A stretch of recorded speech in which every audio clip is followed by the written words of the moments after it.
Yeah, I was trying to figure out where to. I think does he actually put them on there?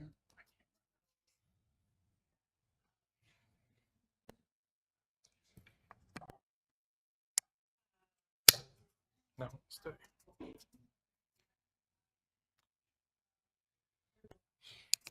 Or do they need a magnet? Can we just like? Yeah, I think you could just put them.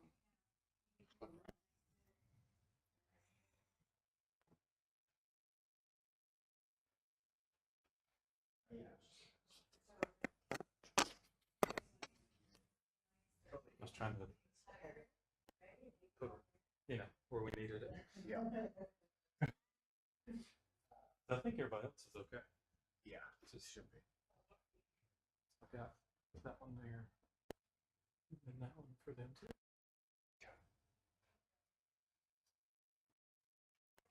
There's no hold on this, right?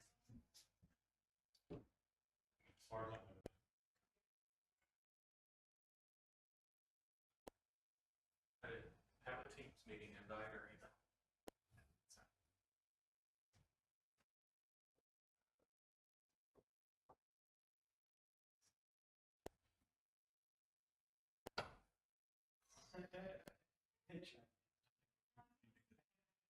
Do great. Yeah. So.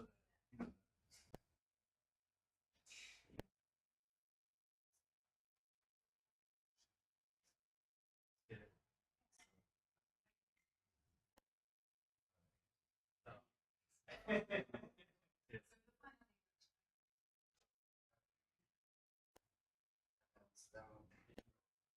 Trying to get figure out that was kind of my hunch of what it was, but I don't know. Somebody tried to let's do it. I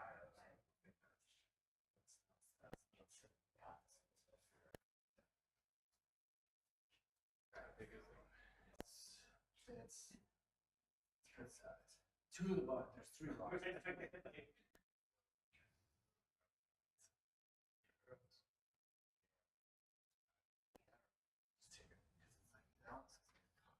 That's the first laptop.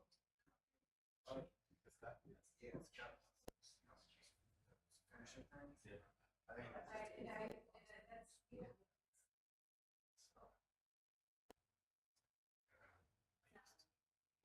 So did that work? yeah. Sure is.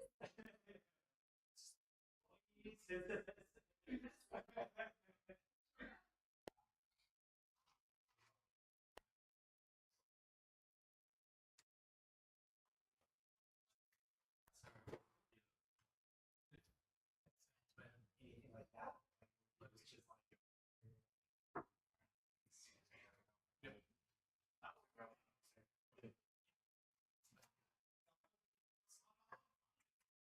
We have the account promise. Here's our cameras. Cool. We were trying.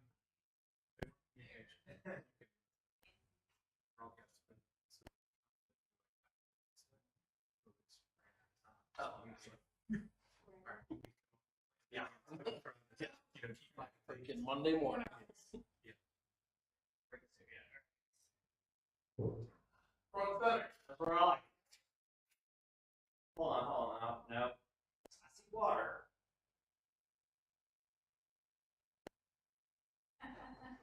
Hey, good. Oh. How you doing? Good. Went shrimping yesterday. Tripping. That was a good day. Were you out where? Slow Creek? Yeah, I went rough. Same old area. It's like 5 of us. They're only like casting like one foot. So you used your free boat coming out? Um, Fishing boat? I went with a buddy. Yeah. We have to take 3 there. You can do it, at least they allowed me to do it. I was one of the first members for a year. Put it on hold. To be honest, I never find a contract. Old contracts that you can send.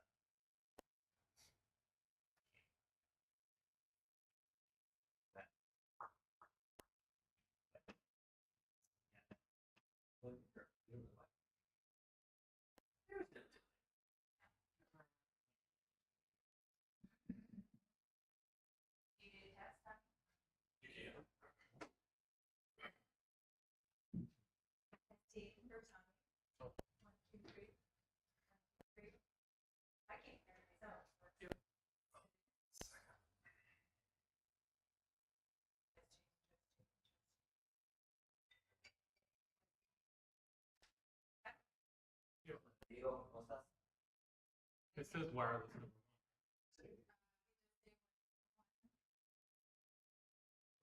W L S one. Green light on. Testing. Testing. Here's the one we're using. Really didn't sound like it was working, so.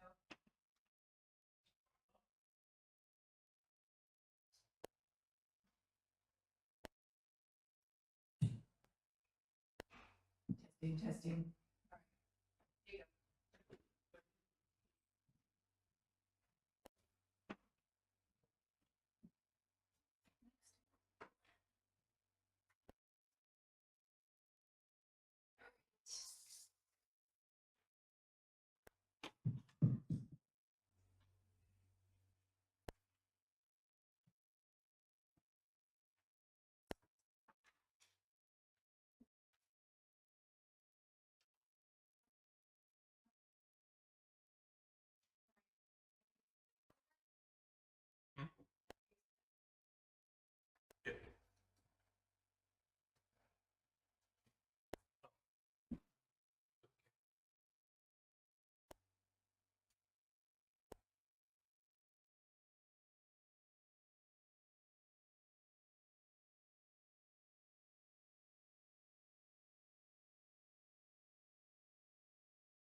like to call this town council workshop meeting to order Monday, September 16, 2024. Do we have a motion to adopt the agenda? Move to adopt the agenda as prepared. Second. We have a first and second. All of those in favor, please signify by raising. There we go.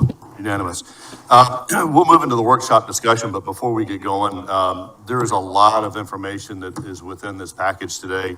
And there is a good chance that we will not be able to complete all of the items within this package. But don't worry, we will bring it to the public again. We will have additional meetings that will come to council, so you will have an opportunity to speak on some of these items. We have prioritized the agenda in such a way that we're hitting the heavy items first, and then it gets a little bit easier as we go along. So hopefully 4:30 is the time that I would like for us to be out of here. I know there's some commitments today. So let's be mindful of that. After each section, we will have some public comments so that we will have a chance to speak on those individual items. So we won't have to wait until the end when everything is said and done. So with that said, I'm going to turn it over to Sean or to Mark. Yes, if I could. Thank you, Mayor Perry. And good afternoon, Mayor, Council, members of the public. We do have a lot to cover today, and I just want to remind us that these issues, these are not the first time that we're talking about them. These elements that we're about to talk to, and before Sean arrived here, they're embedded in our strategic plan as part of the element of the growth management section, of the strategy of the growth management section, realizing that there are priority elements of the LMO to update and then the overall code. So just setting the table a little bit today is only about those priority elements. What today is not are the district plans and the overhaul or the entire land management ordinance, which we will follow up at the next meeting. A lot of what you see today will be land management ordinance based, town code based, right? So it might not be land management ordinance, but affecting our development or short-term rentals as an example. And a lot of what's in front of you are some procedural policy elements that will also help us with how we do business from a development review procedure process and providing that better clarity to staff and to the public. There's some ingredients here today on that. So not everything is about land use. Not everything is about a short-term rental today. Some are easy to do that we're simply asking for so that we can be more clear in our development review program.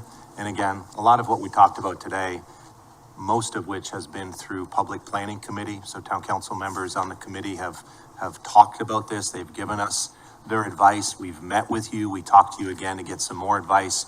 We have talked somewhat to residents, to the industry itself and short-term rentals, as an example. And Sean has done a great job with Missy teeing that up and at least letting you all know what we're hearing, what we're thinking. And the big takeaway today is getting some guidance from you and some clarity on what, are we going center? Are we going left? Are we going right? So with that, I'm proud of Sean and Missy and their teamwork. Thank you, Mark. Good afternoon, Mayor and members of council. Before Missy kind of walks us through an overview of where we've been and where we're going, I want to do a little bit of housekeeping. As we go through the 12 items, most of them, 11 of the items are laid out the exact same way. So we'll present to you what the topic is, what we've heard through various conversations, whether that's with town council or members of the public, other committees. Then we're going to talk about the key issues. From there, we'll talk about what our priority amendment recommendations are. We'll also then share with you what we heard from council. So full disclosure, we've had conversation with all of you about this meeting and the items that we have presenting here today. So we want to share with you what you all said or what we heard back from you, and show you where there's some alignment. Also maybe show you where there's some things where we need some additional clarification so we can move things forward to either a priority amendment that will come before town council or to the full LMO rewrite. And we have a couple of items in this stack that we do recommend that go to the full LMO because of the complexity of the issues and it's just be better addressed through that. So we'll go at your pace, but we also have a lot of information to cover as the mayor noted. And so we'll go as quick as we can. We'll see where we end up. So with that, Missy. Thank you. Missy Lewick, Director of Planning. The clicker's not working right now. I know. It isn't. Oh, there it goes. Thanks, Tom. So we mentioned that there are 12 amendments that we're going to cover today, and they are noted here on the screen. They include short-term rentals, Northpoint public-private partnership zoning, single-family home mass and scale, commercial structures mass and scale, subdivision regulations, adaptive reuse of existing hotels and motels, major subdivision and development plan review process, transportation impact analysis plan, common open space, tree protection, sign regulations, and construction management standards. So we've been working on this LMO amendments project for some time. This is the priority amendments conversation that we've been having since last year. The last time that we talked about the current priority amendments was to the Public Planning Committee on May 9th. We also are working with our code consultant on a code audit and blueprint. That code blueprint shows us that roadmap for how we are going to work with that code consultant to rewrite or overhaul the full LMO amendment. So we're currently in the first few boxes on the chart here that will lead to that full LMO amendment. And a lot of the conversations that we'll have today will differentiate between whether it stays in a priority amendment bucket or moves to the full code overhaul. So we have accomplished several LMO amendments to date. This slide covers those amendments that were completed in 2023. Phases 1, 2, and 3 were adopted in 2023, as well as a May 2024 amendment to the Forest Beach Neighborhood Character Overlay for floor area ratio regulations. As I mentioned, we have hired a code writing consultant in January to help us with the full code overhaul. We have a working schedule for the LMO priority amendment project that is up on the screen. You can see that there are two tracks here. One is for those that stay in with the priority amendment, text amendment schedule. And then there could be a faster track for the short-term rental priority text amendments. And those timelines are noted on the screen. We're currently in the priority text amendment in the code writing component, followed by legal review or completion of legal review, and then a public engagement period prior to holding the Planning Commission public hearing, and then on to the Public Planning Committee and Town Council in March or April of 2025. The short-term rental text amendment schedule, we're in the code writing phase right now. It would also have a legal review in September and could go to Town Council for first and second reading in October or November of this year.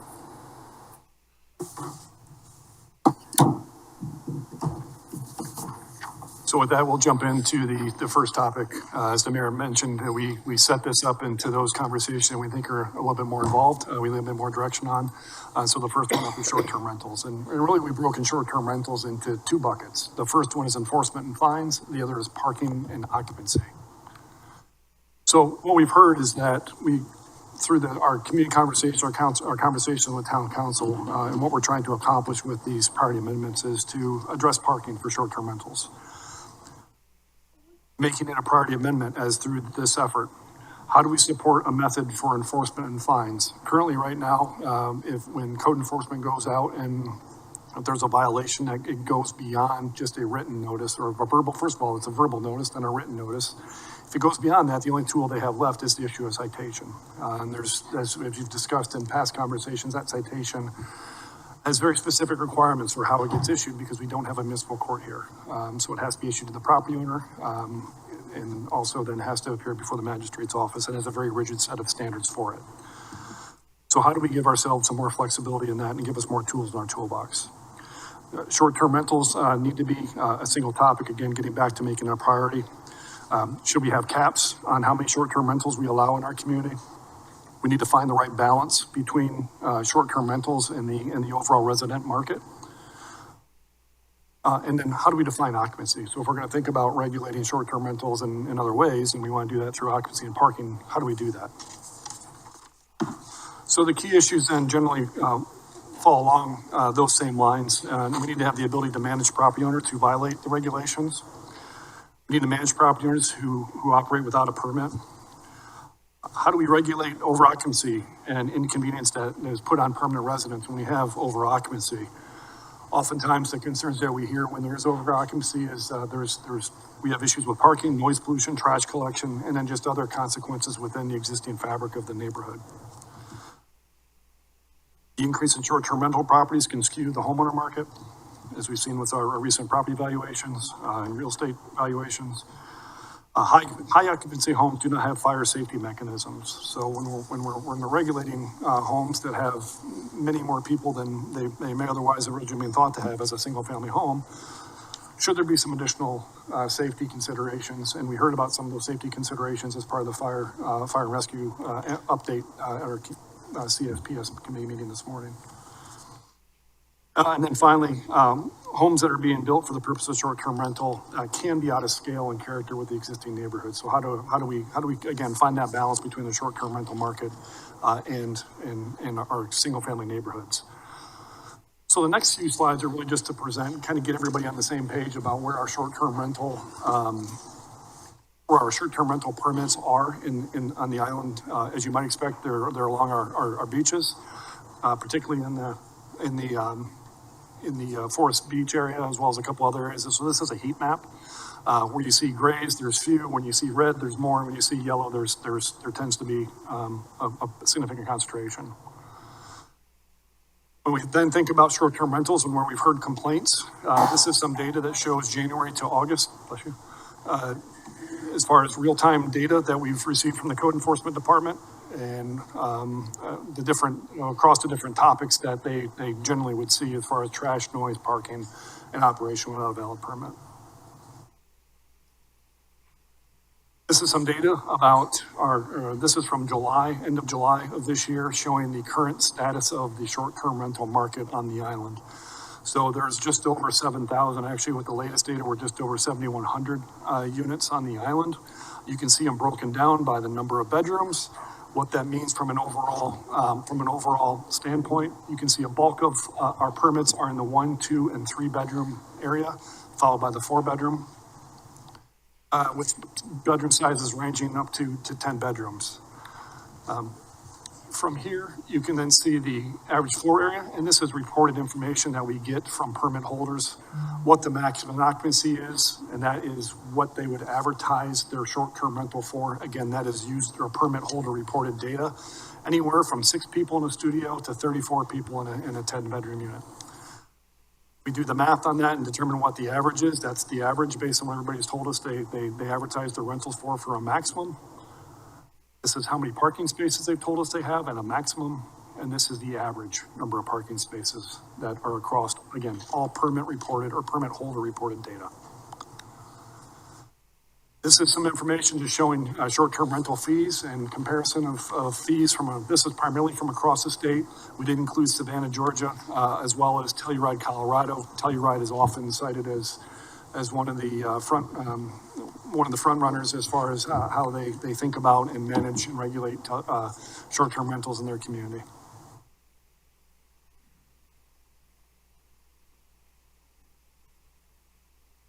So if we go back to the beginning of that, when looking through just some of our peers, for example, our current fee is $250.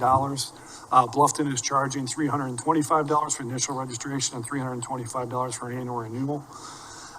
The fees then kind of go all over the place, but generally there's a flat fee that's associated with it. Anywhere from $200 to $400, I think is the $450 is the highest in Seabrook. City of Savannah is $400 for the initial permit, and then a renewal permit is $250 in Savannah. One of the reasons that Telluride is on here as well is Telluride has taken a little bit different approach, and there's a lot of communities, there's a number of communities across the country that are starting to think about fee structures this way. Telluride looks at a per bedroom basis, and they associate a fee with however many number of bedrooms that you have with your short-term rental. In this case, their fee is $857 per bedroom, and then they have some other fees that are outlined here on the permit. We did a similar exercise, but from a broader net, looking across just best practices across the entire United States about parking, occupancy, and penalties, and just seeing what other communities are doing. There's certainly some consistencies in here in that there are a number of communities that are regulating parking, occupancy, and establishing a set of penalties.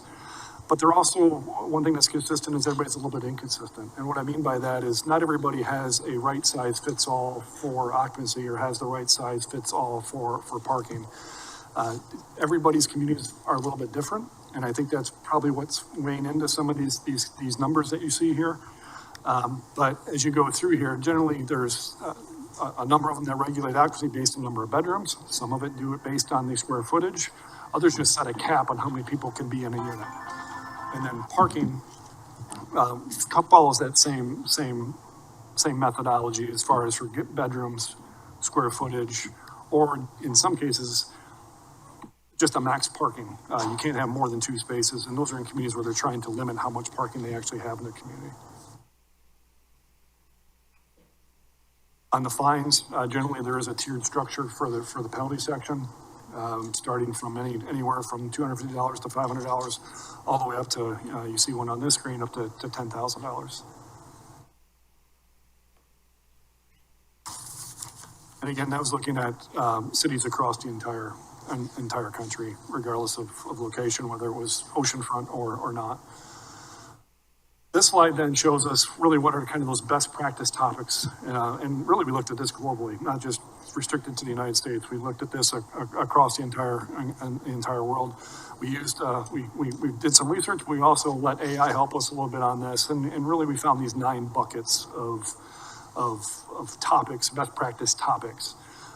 What we're showing here today, outlined in this red dashed line, these are some of the items that we're asking to be considered based on the feedback we've heard, to be considered with these amendments.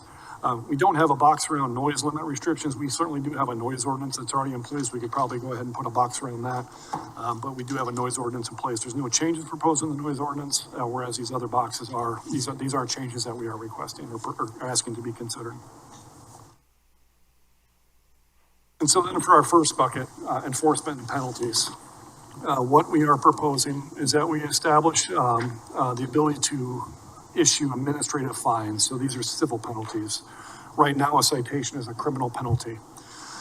And that fee could escalate up to $2,000 per offense per day, again, similar to how citations can be issued. But what this does is allows staff a little bit more flexibility in how that is issued. Still has the same standards of proof of a violation, but allows us to more readily impact or provide a potential remedy through administrative fine, a civil penalty that then gets either paid or will be collected at the time of their next permit. Or one of the things we're asking for the town attorney to consider is the ability to place a lien on a property in the event that it's not paid through any of those other methods. So that's the first change. The second change then is to the STR permit fees, really following that Telluride example, keeping our fee at $250, which is about 80% of our market for 1 to 4 bedroom units or rentals. Increasing that fee to $1,000 for 5 to 7 bedrooms, and then for anything that's 8 or above, right now we currently cap at 10, as I mentioned, $2,500 for that fee. What we've heard from town council was general alignment with this proposal. One comment we did receive that we thought was incredibly valuable was that we have to make sure whenever we're establishing fines, penalties, fees, that we limit the discretion in them. And so making it clear that the first offense is X, the next offense is Y, and the third offense is Z. Rather than having something that's a little bit more fluid where there's some discretion, whether it's at the code enforcement officer or at the short-term rental official's viewpoint. And we will take that into consideration as we move ahead and work with the town attorney to finalize this code. The next set of item recommendations that we have are centered around occupancy and parking. First, you'll note there's before you go forward, can I ask a question? When do you want questions and comments on these issues, and we're going through them? Mr. Tamper, we'll do that after the presentation is complete. Excellent. Okay. Of this section. I just want to make that clear. Thank you. So the first time you'll see on this slide is an outward date of January 1st, 2026. That date doesn't necessarily have to be January 1st, 2026, but it does need to be set out at least to that date. Really because our short-term rental market, our season has ended. They're already taking rentals for 2025 at this point, and have a considerable number of bookings already on the books. And so anytime that we're going to impact things that may impact that rental contract that's already been issued, we need to give some time for compliance. And that's why you see the minimum date of January 1, 2026. And with that, what we're suggesting is that short-term rental permit holders, short-term rental property owners have until that date to meet occupancy limits for each unit. How we are proposing the occupancy limits are based on some of the data that we've looked at based on best practices of 2 people per bedroom plus 2 people for the house. What that means is well, the 2 people for the house is really to acknowledge that there are generally sleeping areas outside of a bedroom, a pull-out couch. Some of the units, I know my parents stayed in one where a closet's been converted into a bunk bed. There are some of those sleeping areas that do exist outside of a bedroom, and so to capture that. And you can see on here a table that kind of maps out what does that look like across the bedroom spread. Then, for a parking requirement, if we also want to then have a parking requirement, is to keep things consistent and have, if occupancy is based on the number of bedrooms, that the number of parking spaces also be based on a number of bedrooms. What's being proposed here, and this is a slight adjustment based on some of the feedback we had heard in preparing for this, is that there be a minimum of 2 parking spaces, because that's what's required generally for all of our single-family homes. And that's also important to note that the occupancy would apply to all units. The parking would apply to single-family residential. And the reason for that is in our condos and our villas, they have shared parking lots, and they have assignments that the POAs are already dealing with. So for parking, we are only talking about single-family homes. But in a single-family home, you're already required to have at least 2 parking spaces as through the zoning for a single-family home. So we'd start at 2. That also results in a more equitable balance. It's not perfect, but it's much more equitable balance based on the number of people and a number of bedrooms in the home. As we look at that, but 1 space per garage or per bedroom, and really starts to kick in once you get to that 3-bedroom unit. And so you can see that's what that table outlines. We also then, within the draft of the text, would restrict the occupancy based on the available parking. So by that, what we mean is that if you have a 6-bedroom short-term rental, but you only have five parking spaces, and you're supposed to have 6, 1 space per bedroom, your occupancy would be limited to 12 people instead of 14 to right size the occupancy based on how many actual parking spaces you have. We also want to be clear where parking is permitted. Naturally, there's going to be a request to add parking for those that don't meet this, that potentially don't meet this requirement. We also heard through our conversations, we don't want front yards to turn in parking lots. And so we would basically state where you can park. You can park in a garage, you can park in a driveway. That driveway can be the width of the garage. Or if you don't have a garage, you can have a parking pad that meets certain requirements. The next item then is from our fire rescue team, particularly on large homes over 3,600 square feet, to require fire and smoke alarm systems in those high occupancy homes that are generally 3,600 feet and larger. 3,600 is an important distinction from our fire rescue team, in the fact that if they receive a call to a residence that is 3,600 square feet or more, they will respond differently to that event, simply because of the size, and that more equipment may be needed for it.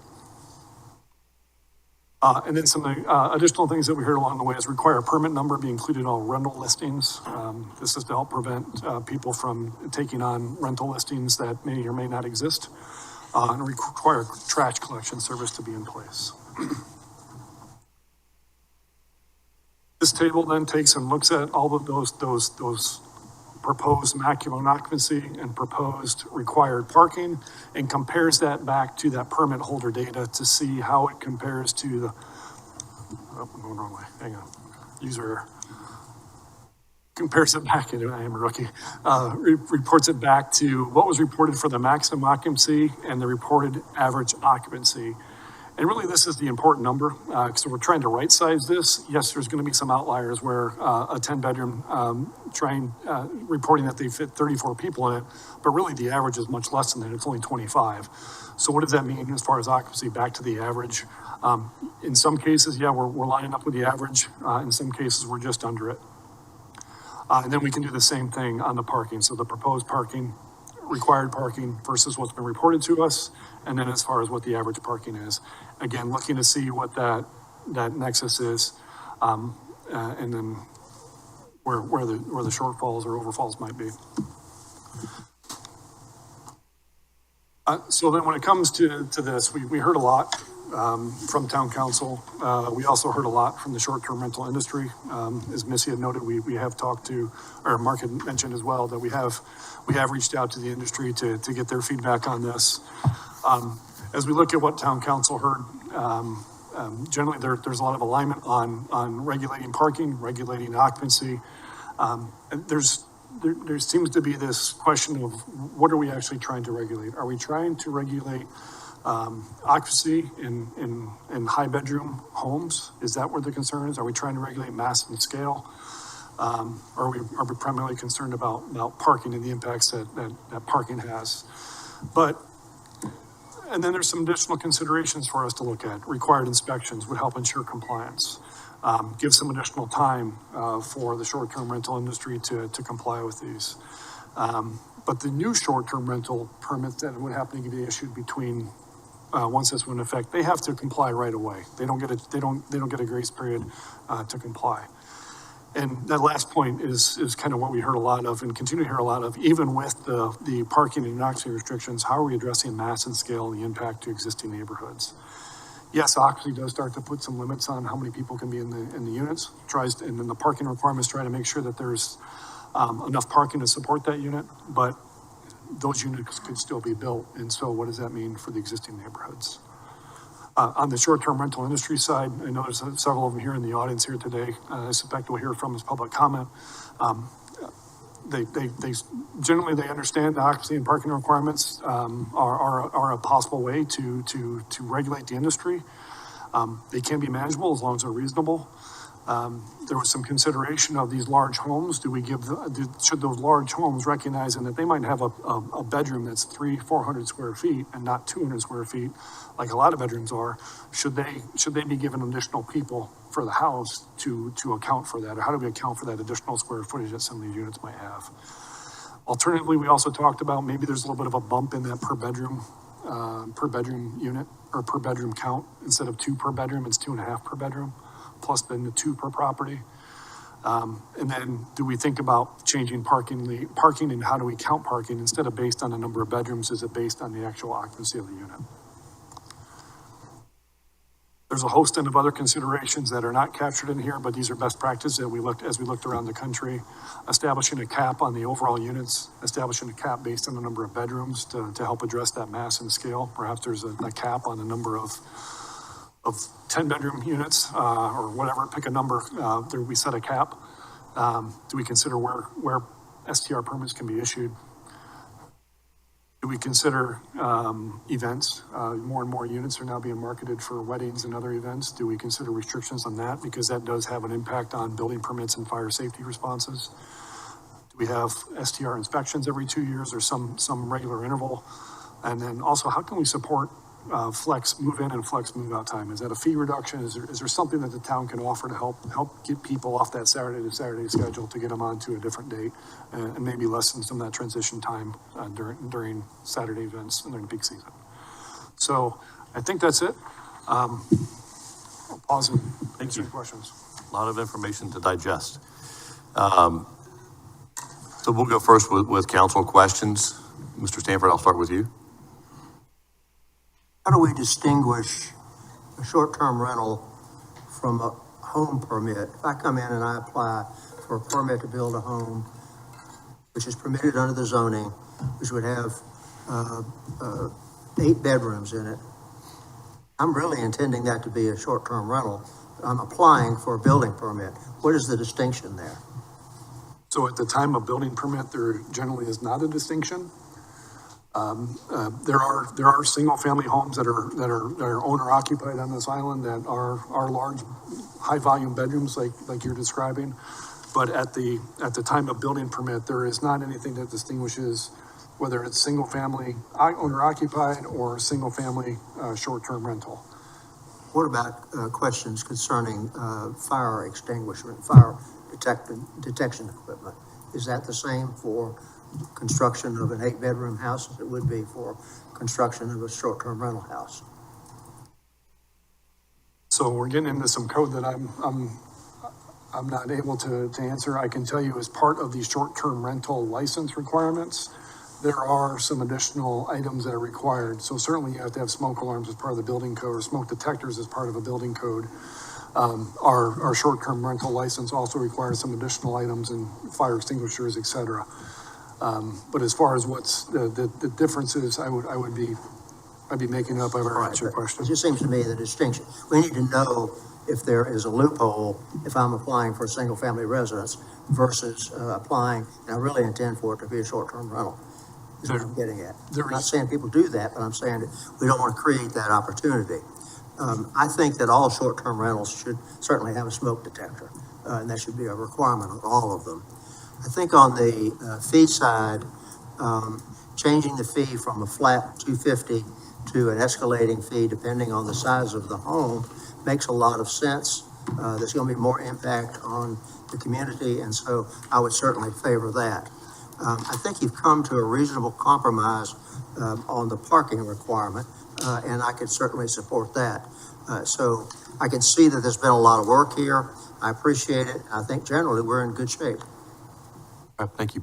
Mayor, if I, just to close Yes. the loop there, no pun intended, there is no loophole in applying for a single family permit to then turn into a short-term rental. There's not a loophole being created there. I just didn't know. Thank you. Ms. Becker? I have several questions, so if maybe come back to me, maybe some of them may be answered by other people's questions. If not, Go ahead. go ahead. Yep. Yeah, all right, well, okay. So, just going through in random order as it was presented. Page 8, high occupancy homes do not have fire safety mechanisms. I think that we are doing everyone a disservice by not having inspections, annual inspections with the permit application to verify that exits, escape routes have not been blocked by someone creating a sleeping space where one should not be. And so I would encourage us to consider adding, with an additional fee, an inspection each year to a home or villa, whatever the case may be, that is applying for a short-term rental. I like the idea of the escalating permit fee. In Isle of Palms, it looks like they set their fee based on the revenue generated.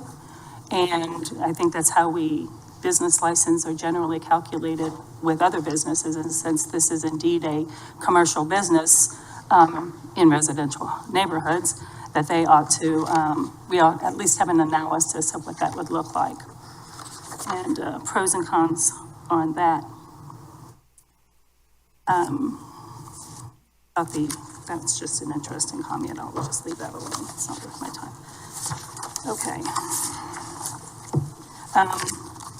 On page 18, the boxes, noise limits and restrictions. It is, everyone knows that if you live in a PUD, they set their own noise limitations. And I think that in all fairness, since most of these short-term rentals a lot of these short-term rentals are outside the gates that have none of those regulations, that we should change overall our noise ordinance to restrict the hours similar to those behind the gates. If it's good enough for the residents behind the gates, it certainly should be applicable to those who live outside the gates, short-term rentals and otherwise. So that, I think, should be moved to priority consideration for us, is the change in the noise limits and restrictions across the board on the island.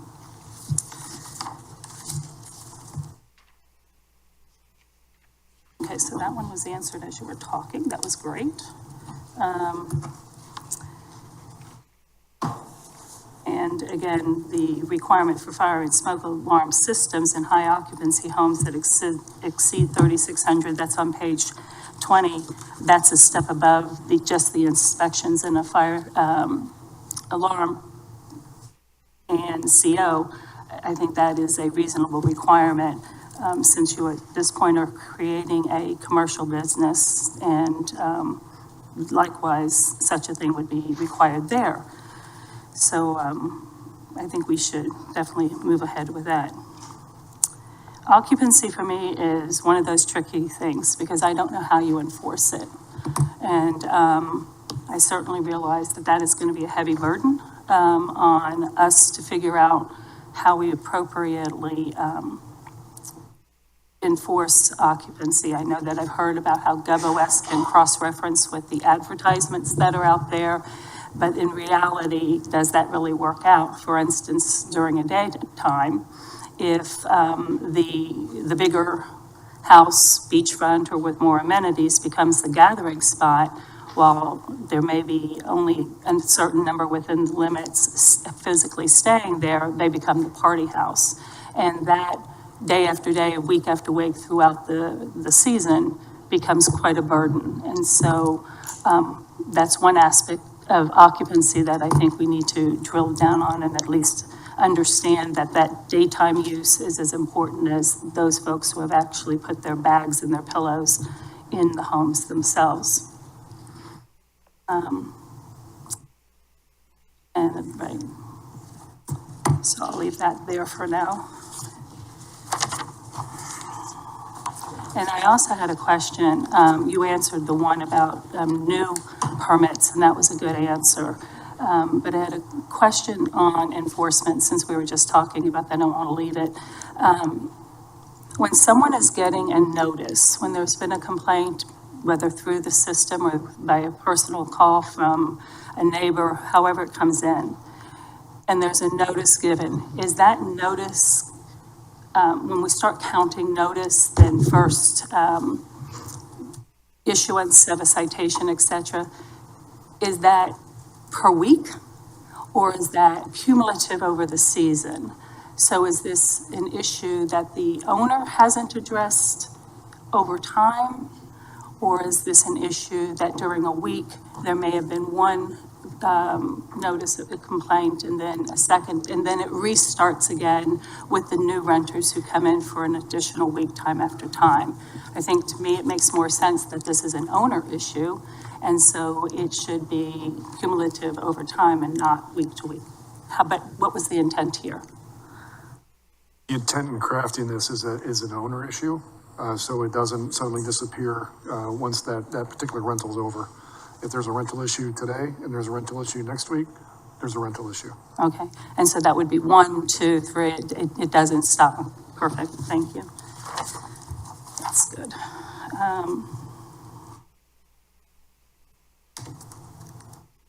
So in terms of on page 22, we were talking about the various ways of calculating persons per bedroom. If you play that all the way out and you were to go up to 2.5, you would soon, I believe, in some instances, based on the chart that we were given, actually exceed we would be setting a higher standard for allowable occupancy than some owners are establishing for themselves. And so I would not want us to do that because we create a whole nother problem. And then secondly,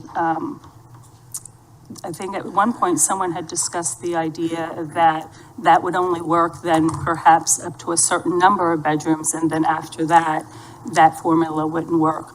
For simplicity, I would just rather maintain it as 2 people per bedroom.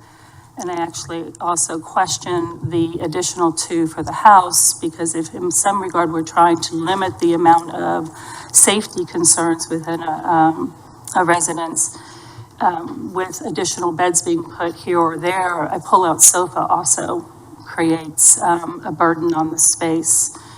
And just speaking about space, the point that was made that some of the bedrooms within the larger homes, perhaps there are 300 or 400 or 500 square feet, those are dormitories, those aren't bedrooms. And so I think that there needs to be a better and closer look at that. That's on a reasonable argument to me to increase the number of persons per bedroom. And so that's my comment with regard to that. I told you. Okay, moving along. page 23, establishing, considering a cap on the number of short-term rentals, permits that are issued.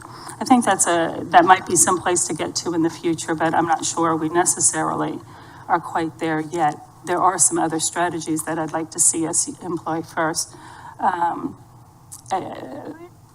With regard to that, the other bullet here is consider the restrictions of short-term rentals to hold commercial events. I think we all have to keep in mind that these are residential neighborhoods creating commercial businesses, and then to extend it even further, these events that happen are just one step further down the road of really taking advantage of a neighborhood, a family neighborhood, and so they should be restricted from commercial events taking place in the short-term rentals, in residential neighborhoods. I'm not sure why we would require a mandatory short-term inspection every 2 years. I've mentioned the 1 year for fire and safety it should be an absolute must moving forward. And then the flex move-in and out alternatives, I've been saying a long time, especially as we were discussing the bridge and the fact that there's so much congestion on the bridge during the season, in particular on Saturdays, the move-in, move-out time. One simple solution for that issue is the same as here. We should stagger, and I don't care how you break it up, but say 50-50. If you can have a short-term rental that starts on a Saturday to Saturday or Sunday to Sunday, it alleviates congestion on the bridge and also helps to simplify people's rentals in terms of employees. The burden on employees have to get in and clean and get out. I don't know how they do it on a Saturday on these larger homes in a matter of a couple of hours, do all the work that needs to be done, but that is a solution for that, and we should be considering that.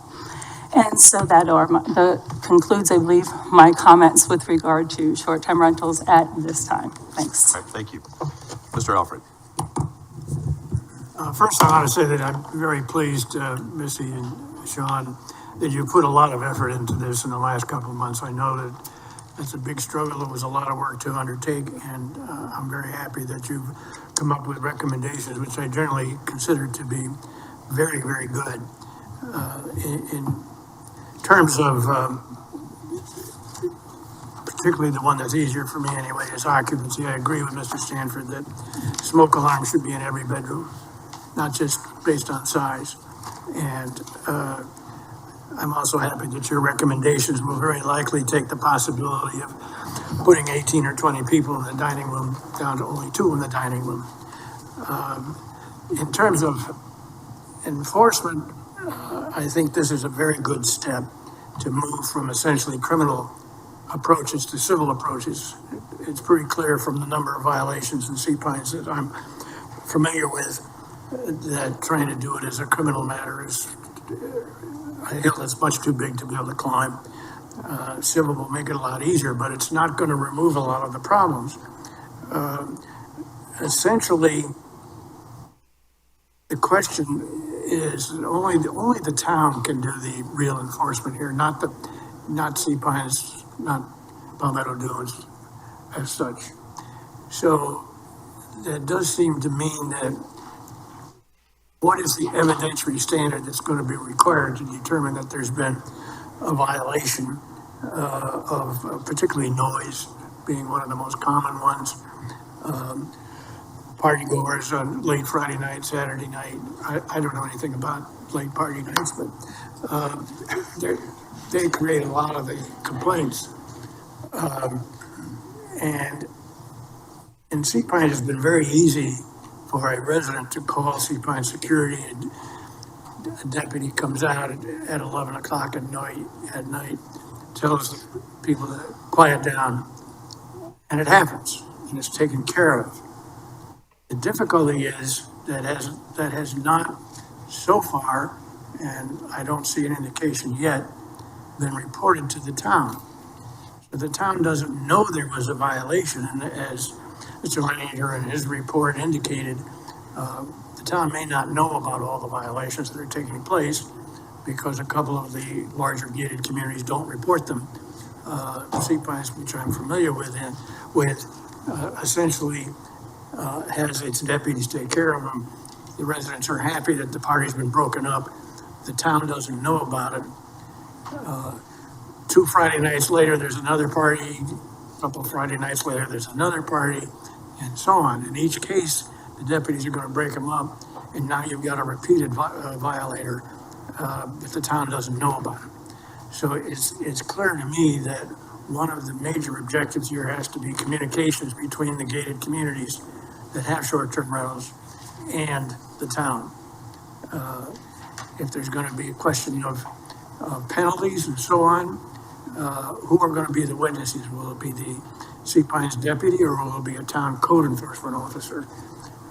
Does the town code enforcement officer have to actually be there?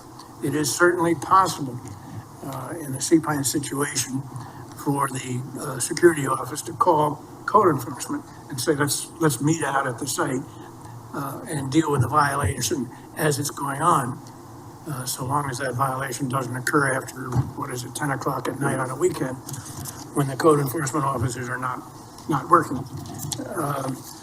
I think a fair amount of effort has to go into the question of relationships with the gated communities, which so far are not working very closely, if at all, with the town.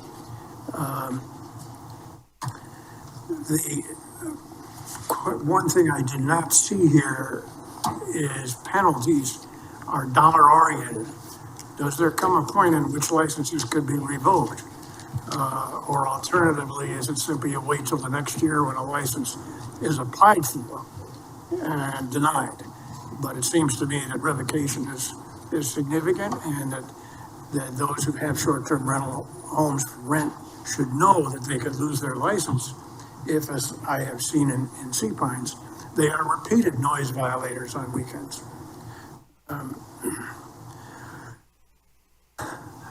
I think that's all I have, except to say, once again, I'm very pleased with what you guys have done in advancing the ball here. Very good job. Thank you, Councilman Alford. As far as your last question about, or last point about the code allowing for suspensions and revocation of permits, that is actually already in our code.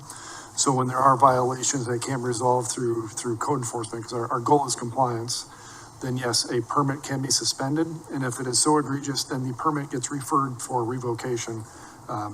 So that is currently in our code. In spite of a fair number of violations, there's been really no penalties so far in Sea Pines. Mr. Ames. Thank you, Mayor. I'll try to keep my comments as brief as possible. I appreciate Missy and Sean, your attempt to simplify the formula so that we are able to administer it going down.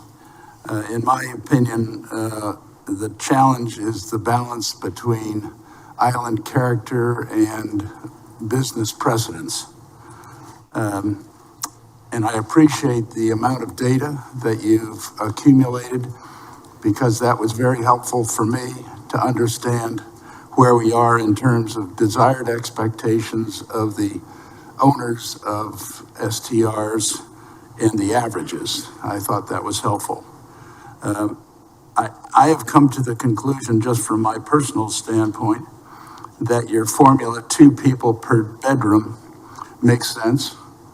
However, I would not advocate 2 people in condos less than 3,600 feet.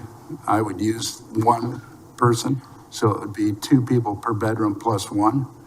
I think it makes sense to acknowledge that larger single-family houses have more flexibility, either because of larger square footage or because bedrooms are larger.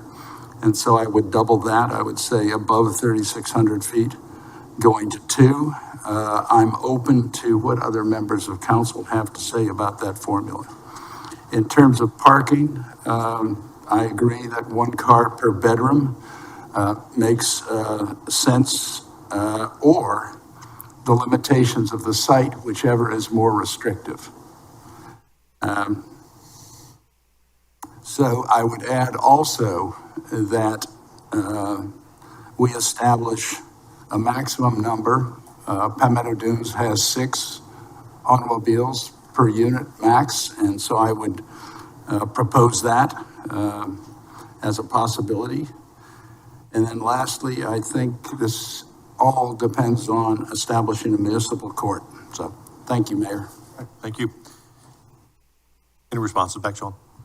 Actually, just a point of clarification. So when you were speaking about adjusting the number of people per house based on the square footage, I believe what you said is less than 3,600. It'd be 2 people per bedroom plus one per, Yes, plus per one, house. correct. Was that for all units, or was that just? I thought it was their condos, or was that all units? No, that's all units. All units. Okay, thank you. Okay. Ms. Bryson?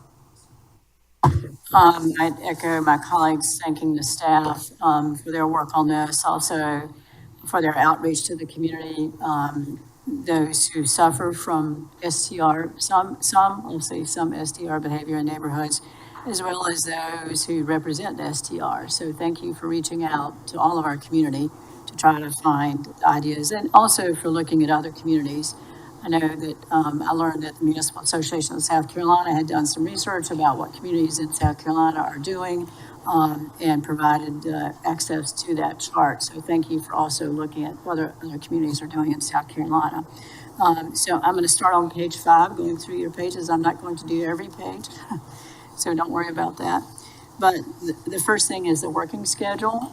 Since October of last year, I've supported adding STR regulations in the municipal code, which is where our current STR regulations are located, because I think it makes most sense there. That's how the enforcement and how our permit tracking will be done, and not through the land management ordinance. And I think that what we decide here with regard to STR regulations, then if our LMO needs to be revised to reflect that it do the reverse. So it do municipal code drives it, and LMO must adjust. So I support short-term rental priority tax amendments through the municipal code. I think that's the right way to do it. The one thing I would suggest is a good code writer, a good attorney will not look at just, bear with me for a moment, it is the STR regulations are found in Title 12, are found in Title 10, under business and professional licenses, under Chapter 2. There are also some parking regulations in Title 12 of the Municipal Code, Chapter 3.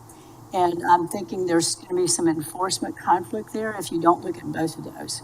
So I caution the staff to look at the whole municipal code and not just 10-2-50A with regard to parking for STRs. We don't want any conflicts there about who's called the sheriff versus our code official for enforcement. Then I'm going to skip to page 19, I think is the next page. Yeah, 19. And thanks to whoever's tracking that. Thanks to our town clerk, whoever's tracking that. So with regard to priority amendment recommendations, I agree with administrative fines going civil instead of criminal. Even though there's revocation or suspension of licenses currently in there, I think it needs to be tracked along with those code violations, so it's clear when you can have a revocation or suspension. I don't know how the proposed language would compare to the existing language, but make sure they're compatible there. With regard to increasing the STR permit fees, I go along with those recommendations based on increasing the fees. And then the suggestion to make sure that there's a clear direction. That was one of my suggestions to do for the offenses. So you don't have, I think I use an example if person X came in and had a violation and they were really obnoxious to me, I'd go like, I'm giving you the full max. Next person came in and pled with me and was really nice. And I said, okay, you're getting the lease. So clear direction, and that certainly would help uphold the enforcement of the amounts as well. Then on page 20, with regard to the compliance date, I think we're behind the curve here. I think to some extent we've lost control. I appreciate the businesses, and we have a lot of wonderful folks who have great businesses, great behavior.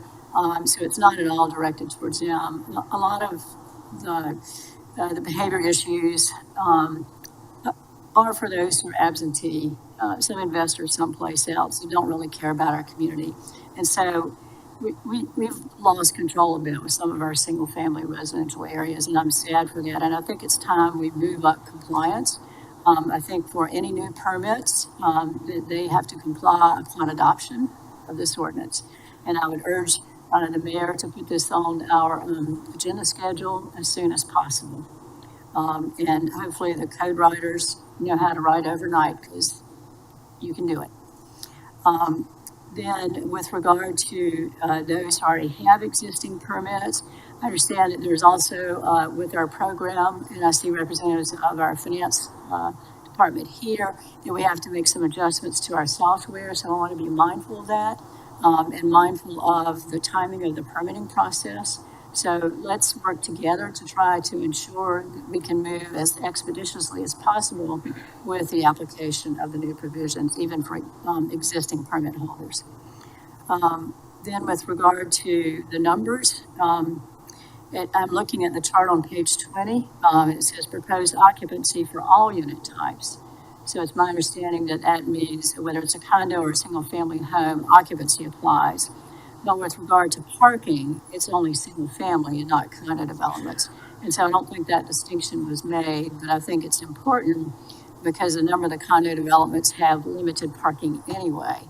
And so to add more parking requirements might be a challenge. And in addition, a lot of the condo developments have their own restrictive covenants as to how many parking spaces you're allowed for a 2 or 3 bedroom unit. So I think it's important for the community to know that distinction is being made in this chart. The number, I like going with occupancy based on persons per bedroom, so I like that part. I've been wondering what to do about the +2. I've heard some requests to increase that number. I don't want to increase it above +2. I like Mr. Ames' suggestion about the +1 up to 3,600 square feet. But I do know that a number of the condos, I used to live in one, a lot of them are 2 bedrooms and 3 bedrooms. I don't know of very many 4-bedroom condos. You know, if you look at that, there often is a fold-out couch in the living room. Yes, I have slept on those. It's not very comfortable, but sometimes that's the way you go. So I just question whether or not the +1 will work, whether it needs to be a +2 in those smaller areas as well. And I think we need some data to know which is the right number there. But I like not increasing more occupancy as a general standard. And I'm sorry that's not clear. With regard to the parking, I do like the parking per bedroom. I question whether or not, I guess in a studio, you might have 2 occupants, especially if the folks who are working on a temporary basis. They have, you know, summertime basis, so you might need 2 vehicles. But I know that an earlier chart that we saw had for studios, 1 bedroom and 2 bedrooms, it looked, I think there was 1 parking space per unit. So I guess that's a question, Mayor, as to why that change was made, and maybe it's a matter of practicality. I don't know the answer to that. But I also support Mr. Ames' suggestion with regard to a maximum, because while we want to make sure that there's adequate parking provided based on the number of bedrooms, when we get to the higher number, then I don't think we want to encourage more cars and more parking. I think what we want to encourage is adequate parking and not more and more and more based on the occupancy and the size of the building. The other thing that I would request that we add, there is a provision in subsection 10-2-50A3, which prohibits parking in the adjacent rights-of-way. So I think in order to make clear that we don't want parking, I think Mr. Ames said this, all over the yard, or maybe another member said that as well, is that I think we need to add a prohibition that there's no parking on the street, no parking within streets right away, no parking in the buffer area, and no parking in the setback area. And I think, Mr. Leininger, you were saying that it would be within the garage or within the driveway or a parking pad, but we don't want the parking pad to take up the whole yard. So I think if we have those prohibitions, and that can be enforced through our code enforcement official, as opposed to everyone having to pay somebody to do a site plan. So I would request that we add that provision.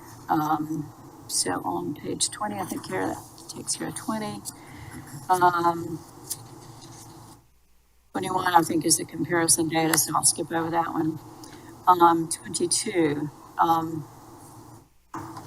what we heard, I think the last bullet on 22 need to address masculine impact to existing neighborhoods, and I think Mr. Leininger pointed this out, that it's a bit difficult to do at this point. We recognize that this is a significant impact. There's a lot of tear downs and folks call them mini hotels or McMansions, which does greatly impact the neighborhood. And before you know it, you've got the domino effect and the whole neighborhood is affected. And we've lost our single family homes. We've lost our full-time rentals for workforce housing. So we need to do something about that. And I don't think we can do that today, but I'm hoping that we keep that as a high priority in looking at a rewrite. And if we can, it takes a long time to do a whole LMO rewrite. We've got district planning coming up. I would like to do it tomorrow, but we need to make sure that we do it the right way. We need to make sure we have the full community impact before we do it. So there may be some priority items now, and there may be some things we have to address before we can get to that final end zone on the new LMO rewrite and district planning. I'm just practical, realistic about it based on my experience. It's hard to do.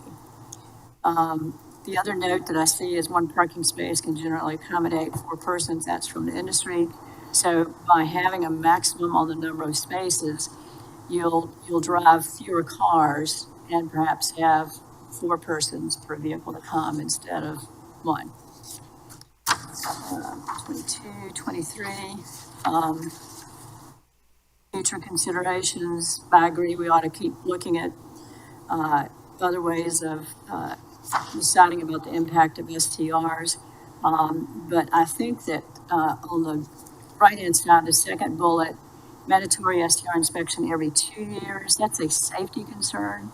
And I recognize that with about 7,000 permits, it's an arduous task to immediately start and cover that many, but I think we ought to start with inspections right away, and then we ought to phase those in. I've shared this before. My mom had a daycare center. There were inspections that happened. She didn't know sometimes when a fire code official or a health and safety official or the daycare licensing official was going to show up. So you can do that, and sometimes it's complaint driven. Sometimes it's based on observation from our code enforcement folks. But I think we need to start inspections and to somehow phase them in. Perhaps every 2 years is a good one other than complaint driven, but let's not wait to the future to do that. People's lives can be at risk if they're safety violations. And the last bullet on that page 23 on the right-hand side, options to require support flex move in. I do support that. And I think that a way to look at that, and maybe we can do it sooner rather than later, and that is if you switch your check-in date from Saturday to say Sunday or Monday, whatever the day someone might pick, if you have X number or above units that switch that way, then you get a reduction in your permit fee. So for instance, if your permit fee is $500, if you switch to the day that you check in and you are someone who has, I don't know, some number of units, 50, 25, 100, so that it is a significant thing. If it's just me renting one out and I go like, oh, hey, I want a reduction in my permit fee from $500 to $100, I'll switch my day. But it needs to be based on impact. And I think that's a way to provide a carrot rather than a stick to do that.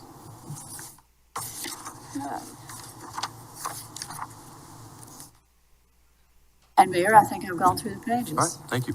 Mr. Brown. Thank you, Mr. Mayor. I just thank the staff for a lot of hard work on this particular topic. I'm going to try to keep my questions and comments, Mr. Mayor, in alignment with the recommendations that are before us for immediate action. I'm paying very close attention to the 2026 year. I think it was on one of the first slides. If we act very quickly, a lot of this will not go into effect until 2026, except for the new permits that are issued. Okay, so I want to make sure that's front of mind for all of us as we move along here. The first question I have, now that we have started to issue permits and I think we're getting closer to a higher percentage of compliance when it comes to the permits, I'm curious to know how we're going to continue to track. I don't feel very comfortable with our baseline as far as what was established as total amount of units on Hilton Head, because we didn't have any information before we started tracking with the permits, right? So as we move along, we're really interested on how we measure the trends. And I'm not sure if there's an answer to that question now or not, but I'll pause there for a moment. Not smart, he asked me to answer that one. I think time, right? Because what we didn't have in the past was a year one baseline. A year one baseline really is pre-COVID. And we can rely on others' data. I know that Bill Miles and our DMO chamber, they have really good data that we've looked at. It's what actually got me started to start wrapping my head around it. We used the number. We went from 3,000 pre-COVID to 7,000 post-COVID. I think in some time, right, we're just really one good year in of tracking data. And the way we track data is a lot of different ways, but mostly through GovOS, our software system that is mining the internet and the advertisements. The data we receive tells us, as an example, there's 16,000 advertisements. But that doesn't mean there's 16,000 units. It means there's 7,000 because they're advertised on Vrbo, on Airbnb, and on private websites. And so when they mine them all, we all track them back to start knowing what we have. We know where they are by address, right? By district geography, by unit count. And so the data you see up there is being put in over time in a dashboard, and you will start seeing trends. That's the one thing that's going to teach us. All we have right now is a lot of information, but no trend. Okay, thank you. Obviously, if any of this is going to work, it's going to require enforcement. And we've talked about municipal court to help us with enforcement. My question here is the new proposed permitting pricing. Have we factored in the cost that are going to come with municipal court, additional code enforcement officers, and so on to get to this point of enforcement? So the conversation regarding fees is really about the enforcement and the business license or the short-term rental operation itself. The municipal court would be a separate analysis and conversation as far as how is that process, what's the expenditure and what's the revenue that's generated from that to make sure that they're equalized. The two separate conversations, but we're looking at best practice and also what our current budget is for all of this. Recognizing there's going to be increased enforcement that's needed to implement this. Yeah, and I can add a little bit to that. I haven't really started to dive in yet to what the real costs of a municipal court are, right? Town council in this form of government can appoint a town manager, a town attorney, and in this case, what I hear a little bit of the conversation recently is back to what we used to have as a municipal judge. There's a cost to that. There's a cost to a clerk of court, probably an admin, assistant clerk of court, and we could hold court right in here.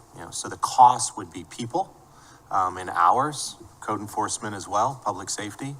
Know that we're also talking about parking. If we have 7,000 short-term rentals and at the baseline 250, do the math, it's in the budget, 1.8 or so million dollars. There are funds and there will be funds to support a municipal court. It's just what's the will of council what's your priority? So cost can be calibrated, but I don't know that exact cost yet. I raise that point for us as policymakers to understand that that is something that is going to be before us as far as consideration, I think sooner than later, if we want this to really work.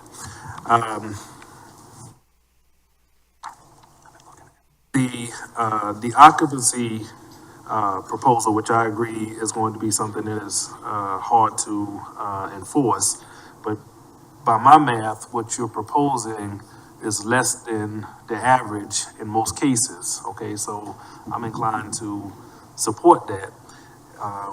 The parking also, I'm inclined to support. I'm open to the conversation of a max, but I'd like to hear from the public on that before I go one way or another. But for the most part, Mr. Mayor, I'm inclined to move this along as quickly as possible with the recommendations that staff has put before us, the immediate recommendations. Okay, thank you. So I'll be brief, but what y'all have done is take 3, 4, 5 years worth of effort into an unregulated industry. And through the formulation of the short-term rental program several years ago, through the data that's been collected, we're now able to utilize that data to create a program that not only protects a quality of life for the resident, but also protects a quality of visit for our guests. And we've got to be very conscious of that because it is more, there's a lot of moving pieces to this. During our conversation, Sean, I questioned, some of the people per cars. I still question that. I agree that if we can reduce the number of cars coming in, that's better. But what's the right answer? I need to hear from the public on that.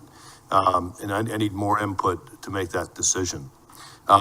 Going back to this being an unregulated business that we've seen for many, many years, trying to implement something now is going to be very difficult and a challenge. We are one of the, obviously, oddly enough, we're one of the last in the state to adopt some kind of an ordinance in place to protect residencies and to look at short-term rentals as an industry and manage it in a way that's suitable for our community. That's what we're trying to do, is figure out an avenue to manage this for our community that works well for our owners, for our residents, for our guests. Enforcement is a big part of the quality of life on Hilton Head. A discussion of municipal court will be forthcoming. There are a lot of different areas where we're not enforcing rules and regulations in our community, that people are getting away with a lot of stuff. So we've got to look at that as a way to control the quality of life. So look for that to come up in the near future. In terms of, the fees, $250, $1,000, $2,500, you know what, on the surface, I'm fine with that. I've got no issues there at all. I do, want to make certain that we're not, really damning somebody that has a place, and it's causing more pains for everybody, so I want to be wary of that. I want to be, understanding of it. But I think we're on the right track to put something into place that will protect us and get us to where we need to be. Is it going to be perfect out of the gate? I don't think so. I think we're going to learn from it. We're going to have additional data to come in, and we'll have to adjust as that moves on. As we've said, this is a municipal code. This is not an LMO. It's not land management ordinance. It's a code. It's resolution. It is rules and regs, so we can adjust on the fly. So it's, if it's not working in a year and a half, 2 years, we can come back and take a look at it and massage it to make certain that it's working better for everybody. So that's all I really want to say at this point in time until I hear from the public. With that, Kim, do we have anybody that has signed up to speak? No? Can I make a brief comment? Be quick. I want to get them to. Yeah. It's been mentioned that one thing to consider is Saturday, Sunday, or other days, start and stop. I want to make sure you know that I may not be the only one who every summer for a week long rents 3 or 4 different places for family members. There's an advantage for those who come on Sundays because the airplane flights are cheaper. But aside from that, it may create other things to take into account. Thank you. So with that, we're going to open up to the public for comments. Anybody have any comments? Come on up. When you come up, please state your name and where you live. Everybody knows me. Come on up. Yes, sir, good to see you. I'm sure everybody realizes this too. For me, I guess I'm kind of lucky because every property I manage, normally, they all have a security office on site. For instance, breakers only allow one car pass. In my reservations and all of my notices, they know that. If I have to do another car pass, with respect, I have to go through IMC security and ask them. So like I said, I'm quite lucky. That kind of stops that. Same thing, Island Club, only one car pass during season. They're a little bit more lenient. I think that you need to kind of reach out more to the property managers and all the properties involved, and they'll kind of tell you some of the rules and regulations there if you don't know. So just basically that, as I said, helpful. And what was your name for the record? Oh, I'm sorry, Teresa Duncan. Okay, thank you. No H in the T, but thank you. Thank you. Any other public comments? Mr. Brown? That's you. Drew Brown, managing partner, co-founder of Island Time. Do appreciate all of staff's hard work on this. I know my time is limited, but I want to go over a few points. We're talking about, and it's been discussed, that we're not enforcing what we have on the books right now, yet we're going to add more restrictions. So if you could please bring up the slide that has the averages on it, I just want to make sure to equate some information for you. So on average, what I'd say is this, is we've got to have some congruency. To have a one size 2+2 option, I'm going to be very clear with you, is not going to work. We're going to be in a position where that is not going to allow for there to be a lot of voluntary compliance, which if that is the goal, by doing that, we will be in a situation where that'll be very difficult. If you're looking at the averages, what you're proposing actually goes well below averages. So all I would ask is that be taken into account, is the averages right now are not going to fit in a 2+2 model. I mean, can we not find the slide?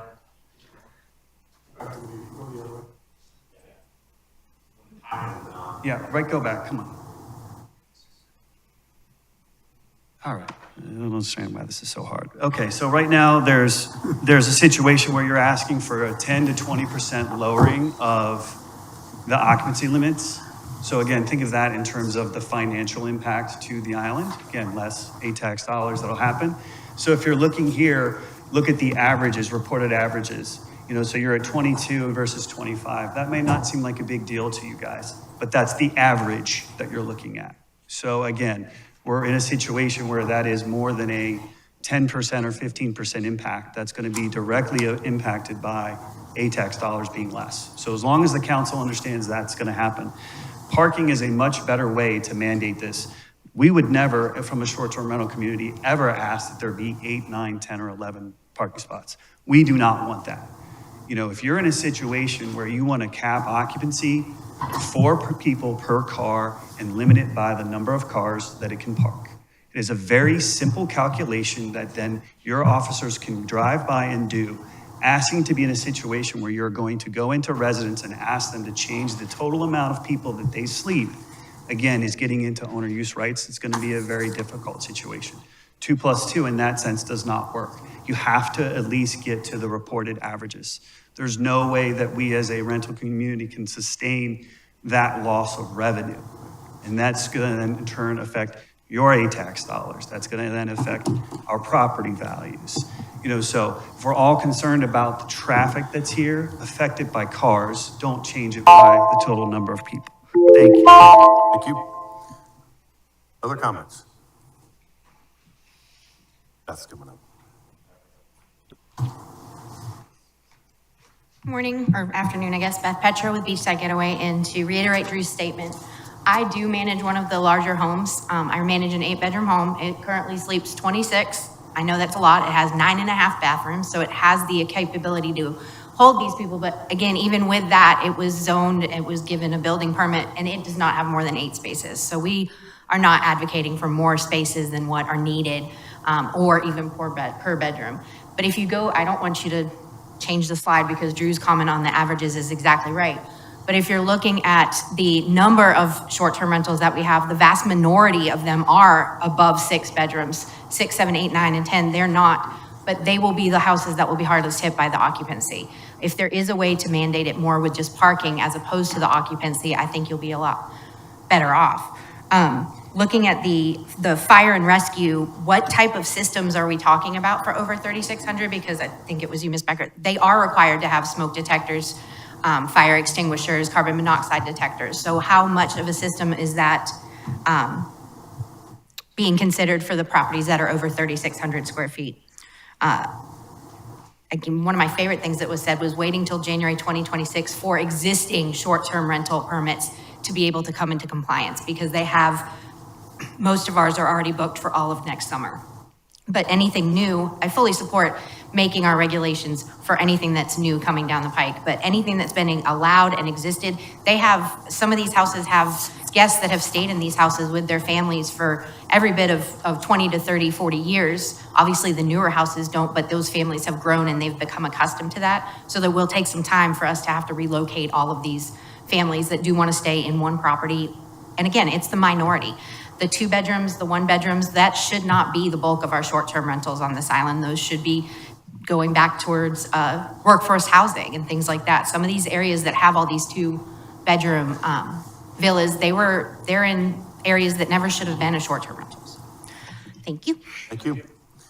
Just a quick note, I acknowledged that every home is supposed to have fire detectors and COs in the rooms. Just wanted to make sure.